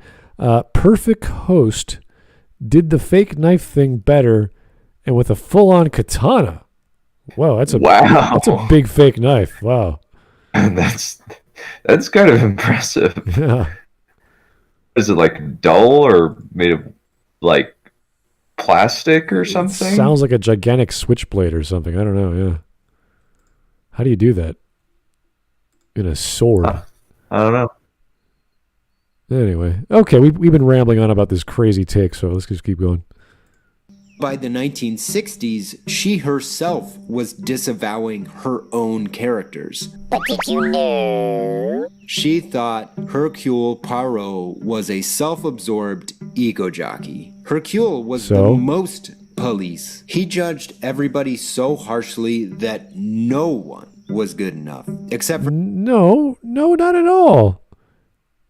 He knows he is the best, to the point where he refers to himself as in the third person. He says Poirot, because he cannot believe that he has these gifts to be the best. Like he's distanced himself. He's actually a pretty humble guy. He says bombastic things at times, but when he explains himself, it's like I cannot understand why no one else does the things that I do, and why I am cursed with having to do what God wishes of me, which is to find justice. He doesn't hate or people or find them inferior. Like he admires the workmen, the lower class, the middle class. He doesn't care. He treats them all with respect. It's when it comes to him and he's challenged, that's when he starts going off. There's this guy called the Pipe. And I can't remember the name of the inspector, but he's an American inspector, I think. And they make a bet that if he wins he figures out who did it, he gets the pipe. And if the Pipe figures out before Poirot is, Poirot has to shave off his mustache. And Poirot's like, no problem. I'll take that bet. Because he knows he's probably going to win because he's so good. There's another one where he literally forces himself to become an armchair detective. So he doesn't leave his room. And he makes that bet with Inspector Japp. And Japp's like, okay, taking money from a baby, no problem. And Poirot's like bored out of his mind. He's like sitting there, yeah. And he just asks for information every few hours. And he solves the case. I mean, he's just that good. That's the point. He's not there to be a character study. He's not there to develop. He has maybe one story where they go into his past called The Chocolate Box. And we learn a little bit about, who he could have been, who he could have married.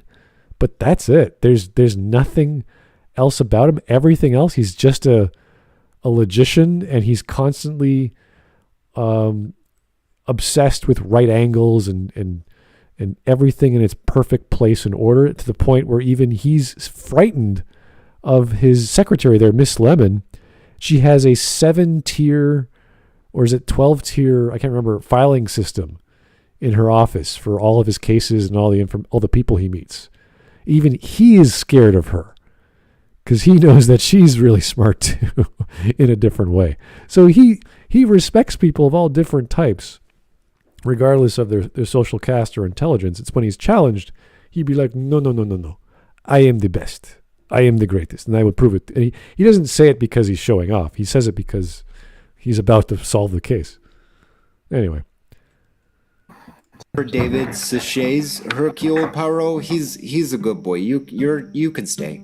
I think it's a huge deal that Benoit Blanc mostly solves the case, at least understands what the important piece of it is on the first day, and realizes that solving the case isn't synonymous with doing the right thing.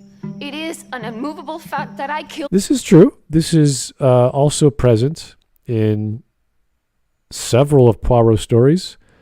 The first season, or the second season, I believe, where someone gets killed accidentally. It's manslaughter, and Poirot does not inform the police of that because the person who did it was framing and blackmailing an innocent family. And the guy ends up punching this guy so hard he falls back onto like this, I think it's a chair made of marble, and cracks his neck. But because of that, the family's safe. And this person is no longer, he was an evil person for doing all these other things. He was like a movie director of a film set or something like that, some sort of corrupt director or whatever. And Poirot's like, well, he was an evil man, so I'm going to let this one slide. Even though Poirot is all about justice regardless of the case, but he sees the greater evil amongst the person who was blackmailing. He was like, what's the term? The casting couch? He was pretty much blackmailing this girl to do whatever he wanted, marry him and this and that. So he saw that as a much horrific thing amidst this. The same thing with Curtin. He literally kills someone, and then he takes his own life as a result because he believes in justice so much, but he believes in the greater good. So things like that. Poirot is not an angel, but he is the most justice-seeking person out there. He makes you feel safe whenever he's around, despite being a strange-looking, balding, rotund man who walks very strangely with a three-piece suit and a hat and a cane. And there's always other funny stuff. Harlan. You did, yes, he did, yes, you are, but a donut hole in a donut's hole. Knives Out is the movie where Hercule Poirot... That's his logic? Yeah. A donut hole in a donut hole. Yeah. Is that a Timbit in a donut? Yeah. Like I said, he rambles about donuts. Like a lot. Is that an American thing? Donuts? Like donut? Like food analogies with fast food? I have no idea. I don't know. I legit have no idea. Usually, when I think of like it's very the standard circular donut, I think of Canadian, just because Tim Hortons is a well-known brand in Canada that sells donuts. So it's just a coffee shop that a lot of people stop at for food and drink. So yeah. Anyway. Yeah, I have no idea. There's a lot of things I don't get in this video. Like what? Yeah. Yeah. Well, it's just like it's a weird thing about the movie where it's just like just starts talking about how like a donut with a hole in the middle, and I can't understand it. And then later on, he figures, and then like then I got the donut hole filled, but then there's a hole inside of the donut hole that still needs to be filled. Oh no, Ryan, what did you do? Yeah, it's kind of absurd in a lot of ways. Yeah. Finally, wasn't a dick about it.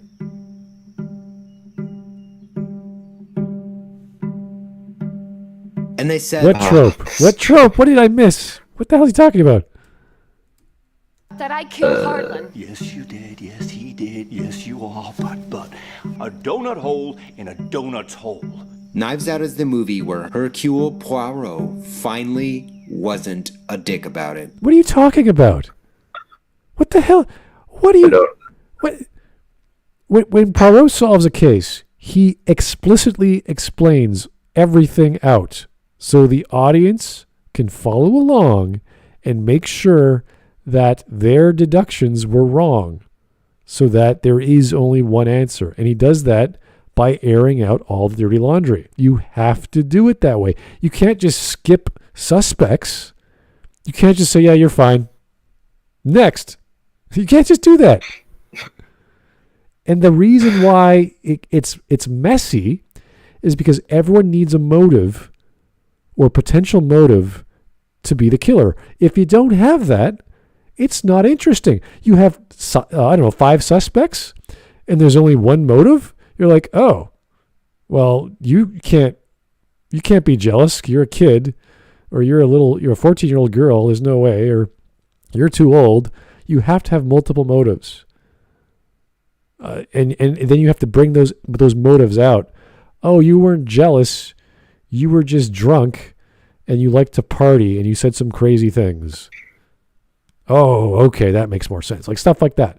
That has to come out. If you don't do that, if you don't give a logical explanation for all of your suspects, you're not doing a very good murder mystery. Indeed. Yeah, it's pretty simple stuff. So House, we know House's story. We know why he's so grumpy. He has a hole in his leg.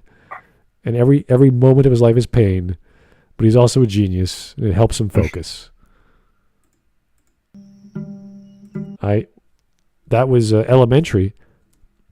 Elementary's a really good show, by the way. Donut hole in a donut's hole. Knives Out is the movie where Hercule Poirot finally wasn't a dick about it. Okay, so Elementary, I don't know if you guys have seen it.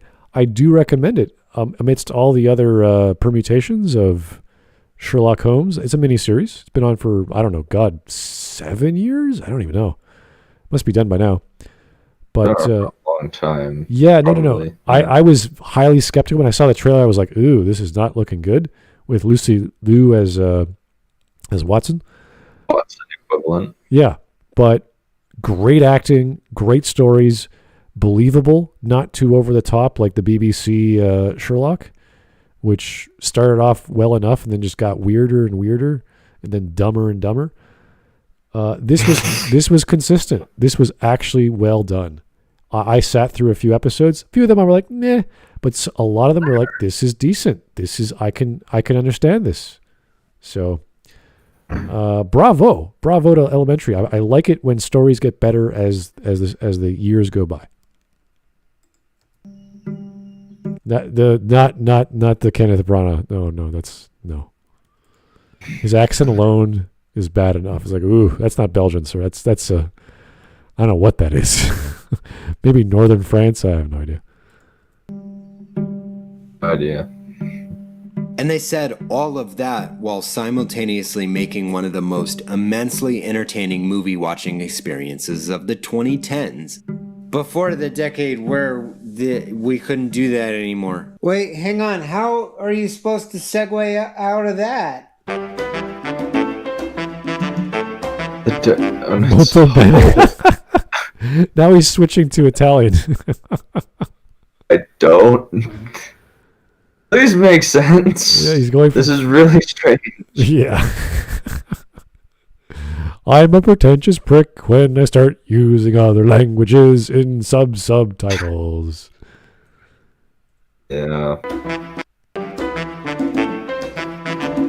Now he's using the subtitling system or whatever layer. Oh God, what is that? Piece of ham? I don't know. Looks like a slice of ham, but okay, who knows? It's gold. Oh, those look good. Oh, it's don't. Oh yeah, that looks like Krispy Kreme. Oh God, those will kill you. Krispy Kreme. Yeah. Yeah. It's like fat directly injected into your cheeks. Like, whoa. Fat and sugar. Yeah, lots of drug. That's a lot of sugar. Straight down to your hips. That is not whole at all. The whole picture, Ransom switched Harlan's vials and tried to hide it, thereby having to do a murder to cover it up. He's responsible for one death and carried out a second, the missing piece.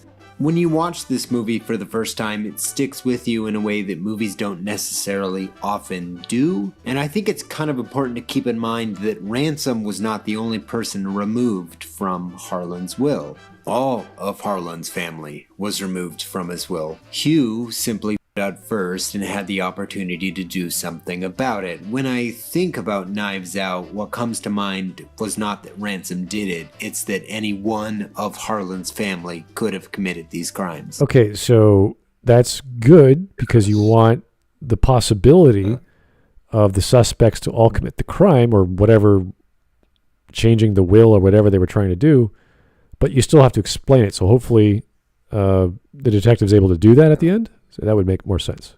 So you can't just leave those functions of the detective away. He kind of intuits most of it without very much evidence, and he just kind of like figures it out without like clue assessments, at least that I noticed. Ooh, that's not good. Yeah. And then you have the little like you see the guy in the white cardigan. He's apparently an alt-right Nazi troll in the movie. Like that's what they say. That's what they say. It's really funny. Or they just call him, oh, he's an alt-right Nazi troll. And like all his, it doesn't really say or do any weird Nazi-ish things. He just like they accuse him of masturbating to a deer dying or something. That's the only thing they say. Okay. Yeah, alrighty. Great dialogue there, Ryan. Fantastic. Yeah, if they ain't been the one to find out. They all have motive. They're all prone to outbursts of anger when they don't get their way. The Thromby clan. Knives Out, beaks bloody. You're a pack of vultures at the feast. You know, I don't fear death. But, oh God, I'd like to fix some of this before I go. Harlan's death is tragic. He was going to be fine. Marta had saved him despite Ransom's meddling, but short that missing piece of the donut, he gave his life to save hers, or so he thought. Pay attention now. Your mom is still undocumented. She'll be found out and at best deported, and your family will be broken. But we're not going to let that happen, are we, huh? very... Wait. Okay, so she's telling a story, or he's telling a story about a family that's a family of immigrants, and because her mother's undocumented, therefore they can't, find them? Yeah. Under what criteria? Like have an investigation I don't see why not. into them and Shouldn't be find that out that hard. she's Just because you're not a registered American doesn't mean you can't be found. I mean, there's other ways of finding a person. Well, it's like she's not missing. Like, Marta's living with her mother, and this job is supporting her mother and her sister. Gee, check the house. Oh no, there she is. Yeah, and apparently, the family finds out because Marta told her friend, who then tells the family, and she tries to use that fact to manipulate Marta into, giving up renouncing the inheritance. It's like, all right, lady, you have officially proven yourself the second most violent, I think, actually the worst human being in this movie. Like, she's way worse than Ransom for doing that. I was like, just on like a morality spectrum, like he might have tried to murder attempted to murder his grandfather, and then the grandfather kills himself because of weird mistakes. But this girl sells out her friend. That's a whole nother level of despicable. I still find it strange that the murder mystery writer guru guy makes a mistake in trying to kill himself. It's just like, wow. That's like Michael Jordan screwing up a layup or something. I don't know. Yeah, or Brandon Sanderson failing to stick one of his landings. Yeah, it just doesn't sound right to me. I think he'd know exactly how he wants to kill someone. I think he has some experience in that matter. Yeah. Shakespearean, all of this. The oops, oh no! No, it's not. But really, the beating heart of this movie, from Marta to Benoit to Harlan himself, God rest him, is empathy. Marta realizes the mess she's making, not aware of the reality of the larger situation at all, and turns herself in. Marta was following what Harlan assured her was the way to handle this, and she's willing to renounce the entire inheritance to do the right thing. It's Benoit that tells all these bougie diaper commandos to stuff it. These are bourgeois? What? What is that? He thinks this is the working class? Yeah. Well, bougie. Well, bougie has kind of been appropriated by pop culture as meaning like upper class nowadays, or fancy or whatever. I don't know how.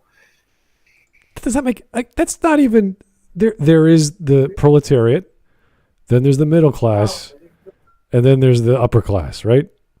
The proletariat's the bottom, the middle class is the bourgeois, and the upper class is the aristocracy, or whatever. You want to call them whatever you want.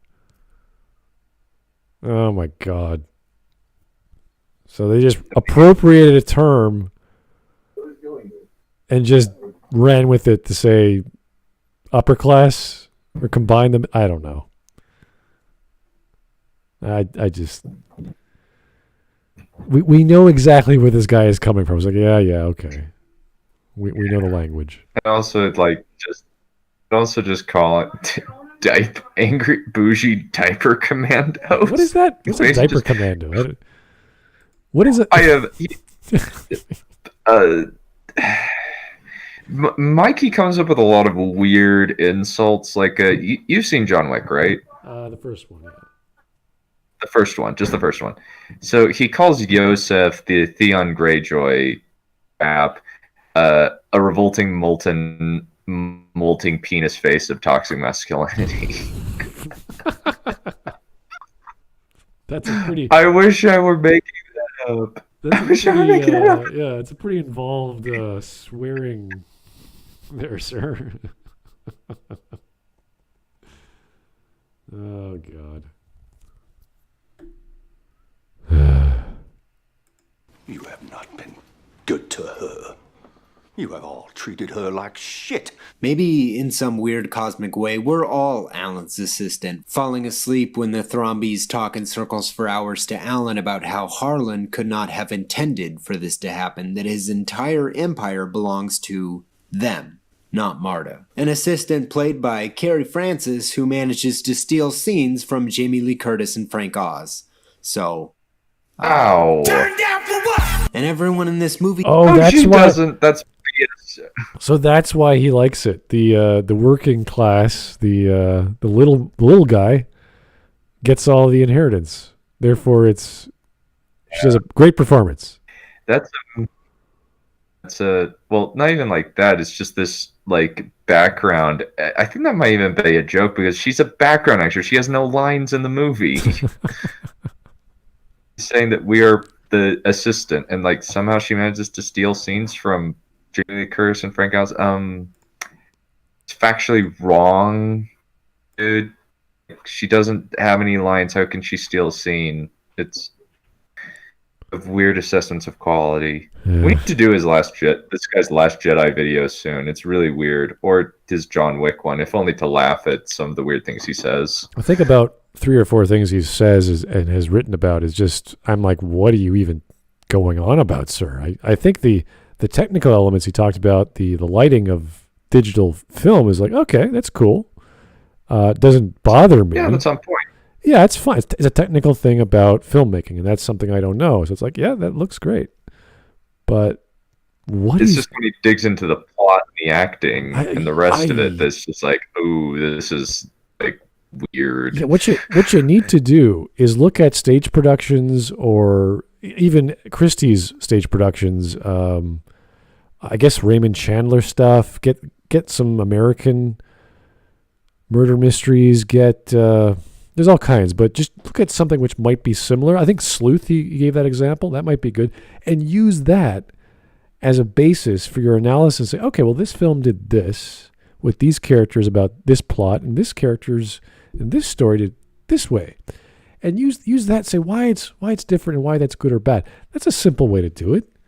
You don't need too many references, but it's just enough to get the characters right, to figure out why they work or not. And all he's doing is saying, well, she's a worker class and she's getting the money and she's upstaging all these other actors. It's like, okay, how is she doing that? Show me. And she doesn't. Yeah. Or he hasn't shown us that. Is great. They're fantastic, but in some ways it all comes back to Harlan. He has clearly been trying to get through to his family about hard work and earning their own place in the world for years. He loves his family enough to say no. There's a lot of layers in this movie beyond just the surprise. For a big whodunit, it's amazingly rewatchable, revealing new layers of itself each time you watch it, and supplying clickbait videos with arrows on their thumbnails. Yeah, I doubt it. Okay, if you want to actually get an in-depth story with so many clues and pieces of evidence, I think the most complex one, I've said this before, is Evil Under the Sun. That's probably the hardest one I had to figure out with Agatha Christie. There's a few others like that, which I can't remember, but those require multiple readings. Like you have to pay attention a lot. So really good, really, really awesome. Admittedly, it's a supernatural murder mystery, but it's a murder mystery nonetheless. Is Crimson Peak, directed by Guillermo del Toro. That's what this movie is trying to be. Like, it's an actually like really like in-depth, well-made film that like has really solid writing, excellent plan and payoffs, has a lot of excellent acting, set design, and a lot of subtle details throughout. It's so much better than this. Watch Crimson Peak, not this movie. For years and, like, to come. Out of them, I wouldn't say that Jamie Lee Curtis is a gold digger. She just got a loan from her dad and she built a business off of it. Everyone else is a vulture. Like the what's her face? Trying to get money for her daughter to go to college, and she's been embezzling money. Who's the old Bannon is a dude who like he said, "Hey, all right, son." Okay, but who's writing and stuff? Yeah, it's so weird. So there's all these characters that all want the inheritance, but one character, the Jamie Lee Curtis lady, has made a business after a loan she got from her dad, and she might have different motives or character that might be questionable, but she did work. She did do her job in her business. So is that the message of the father? He wants his family to be hard workers? Is that the ultimate thing he's looking for and he can't find it? Guess so, but the problem is she did work for it. She created her own really successful real estate business. Jeez. He's not happy with that, apparently. Okay. Apparently from her dad is a loan, which is like, okay. At the end of the state, it's like, what? Usually you make a lot of money in real estate, so it sounds like she would have paid it off by now. Yeah, and I imagine like she probably has. And like Michael Shannon's he runs the publishing company for his dad, and he's like, there's a weird moment where he's talking about, I should have let you he's trying to convince his dad to let. Sorry? No, I'm not doing it. Oh, sorry. Did I cut off? Just a touch, yeah. He says to his son, like, I should have let you like find your own way, and like, well, the problem is like maybe he's not a writer, maybe he's just like an administrator, which is fine. Oh, I see. Okay, so he wanted his son to do more with his life. Maybe he can go Yeah. over to but like his son to be less connected to him and find his own way. But I can understand that motivation, but still, it's like, who is he to judge someone else's worth? If they're actually doing something, obviously they're not just sitting around. Like the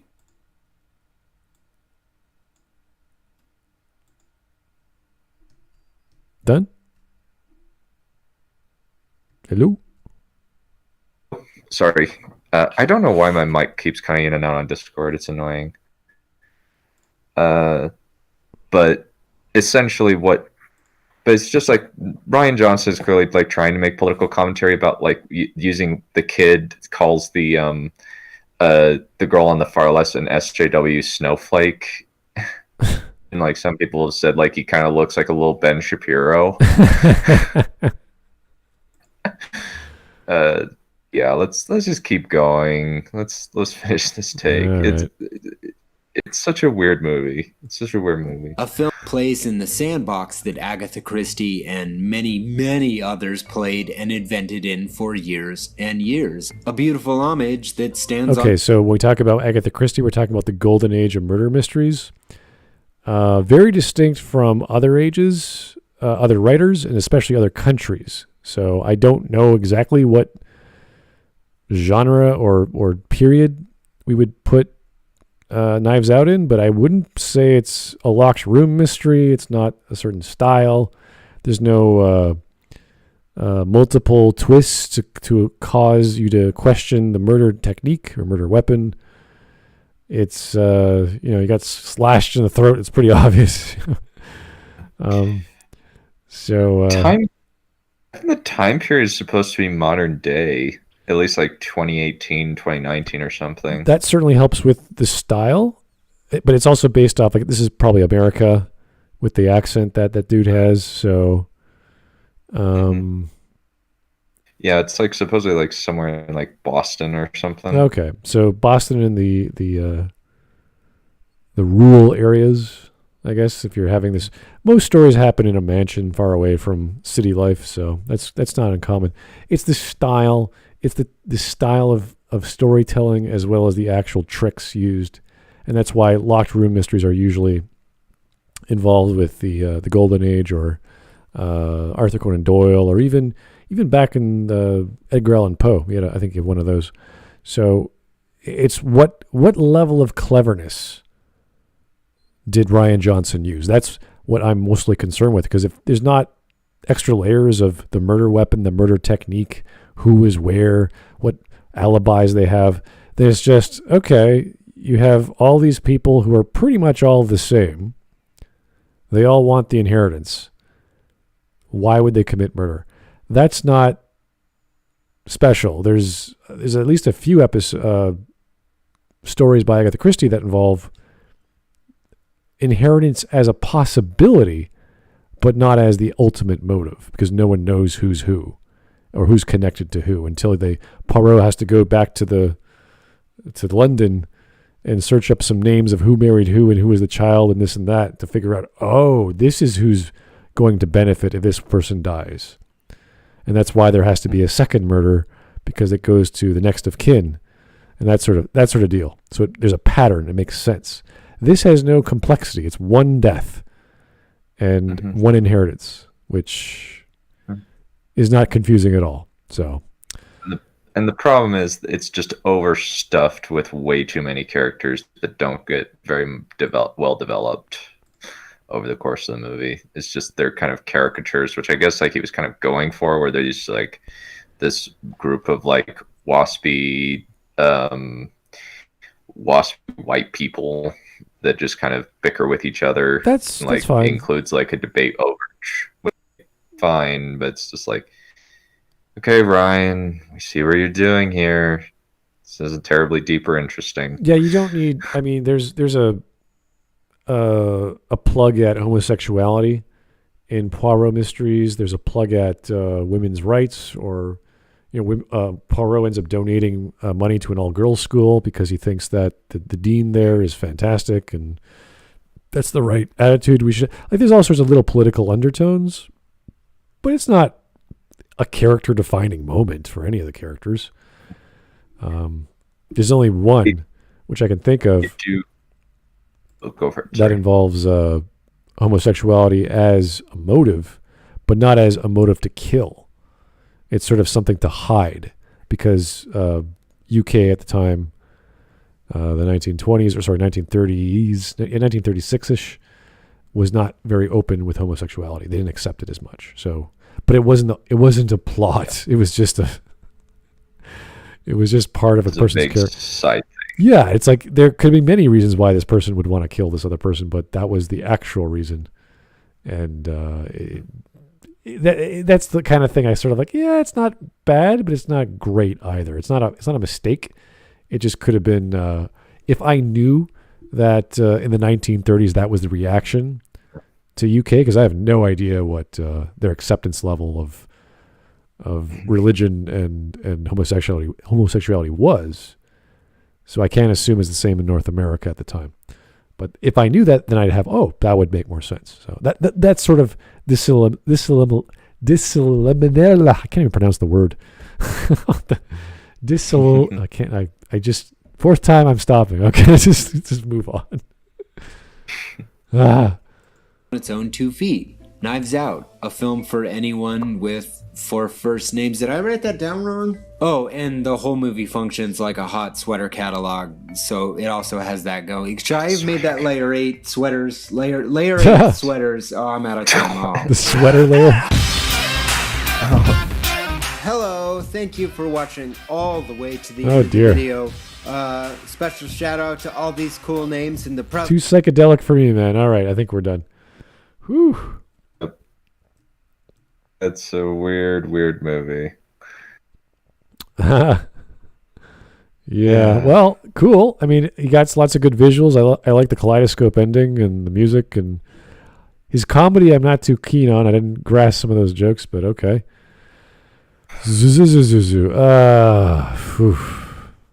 Nice. That was good. I like to get it off my chest, talk about detective fiction, my favorite.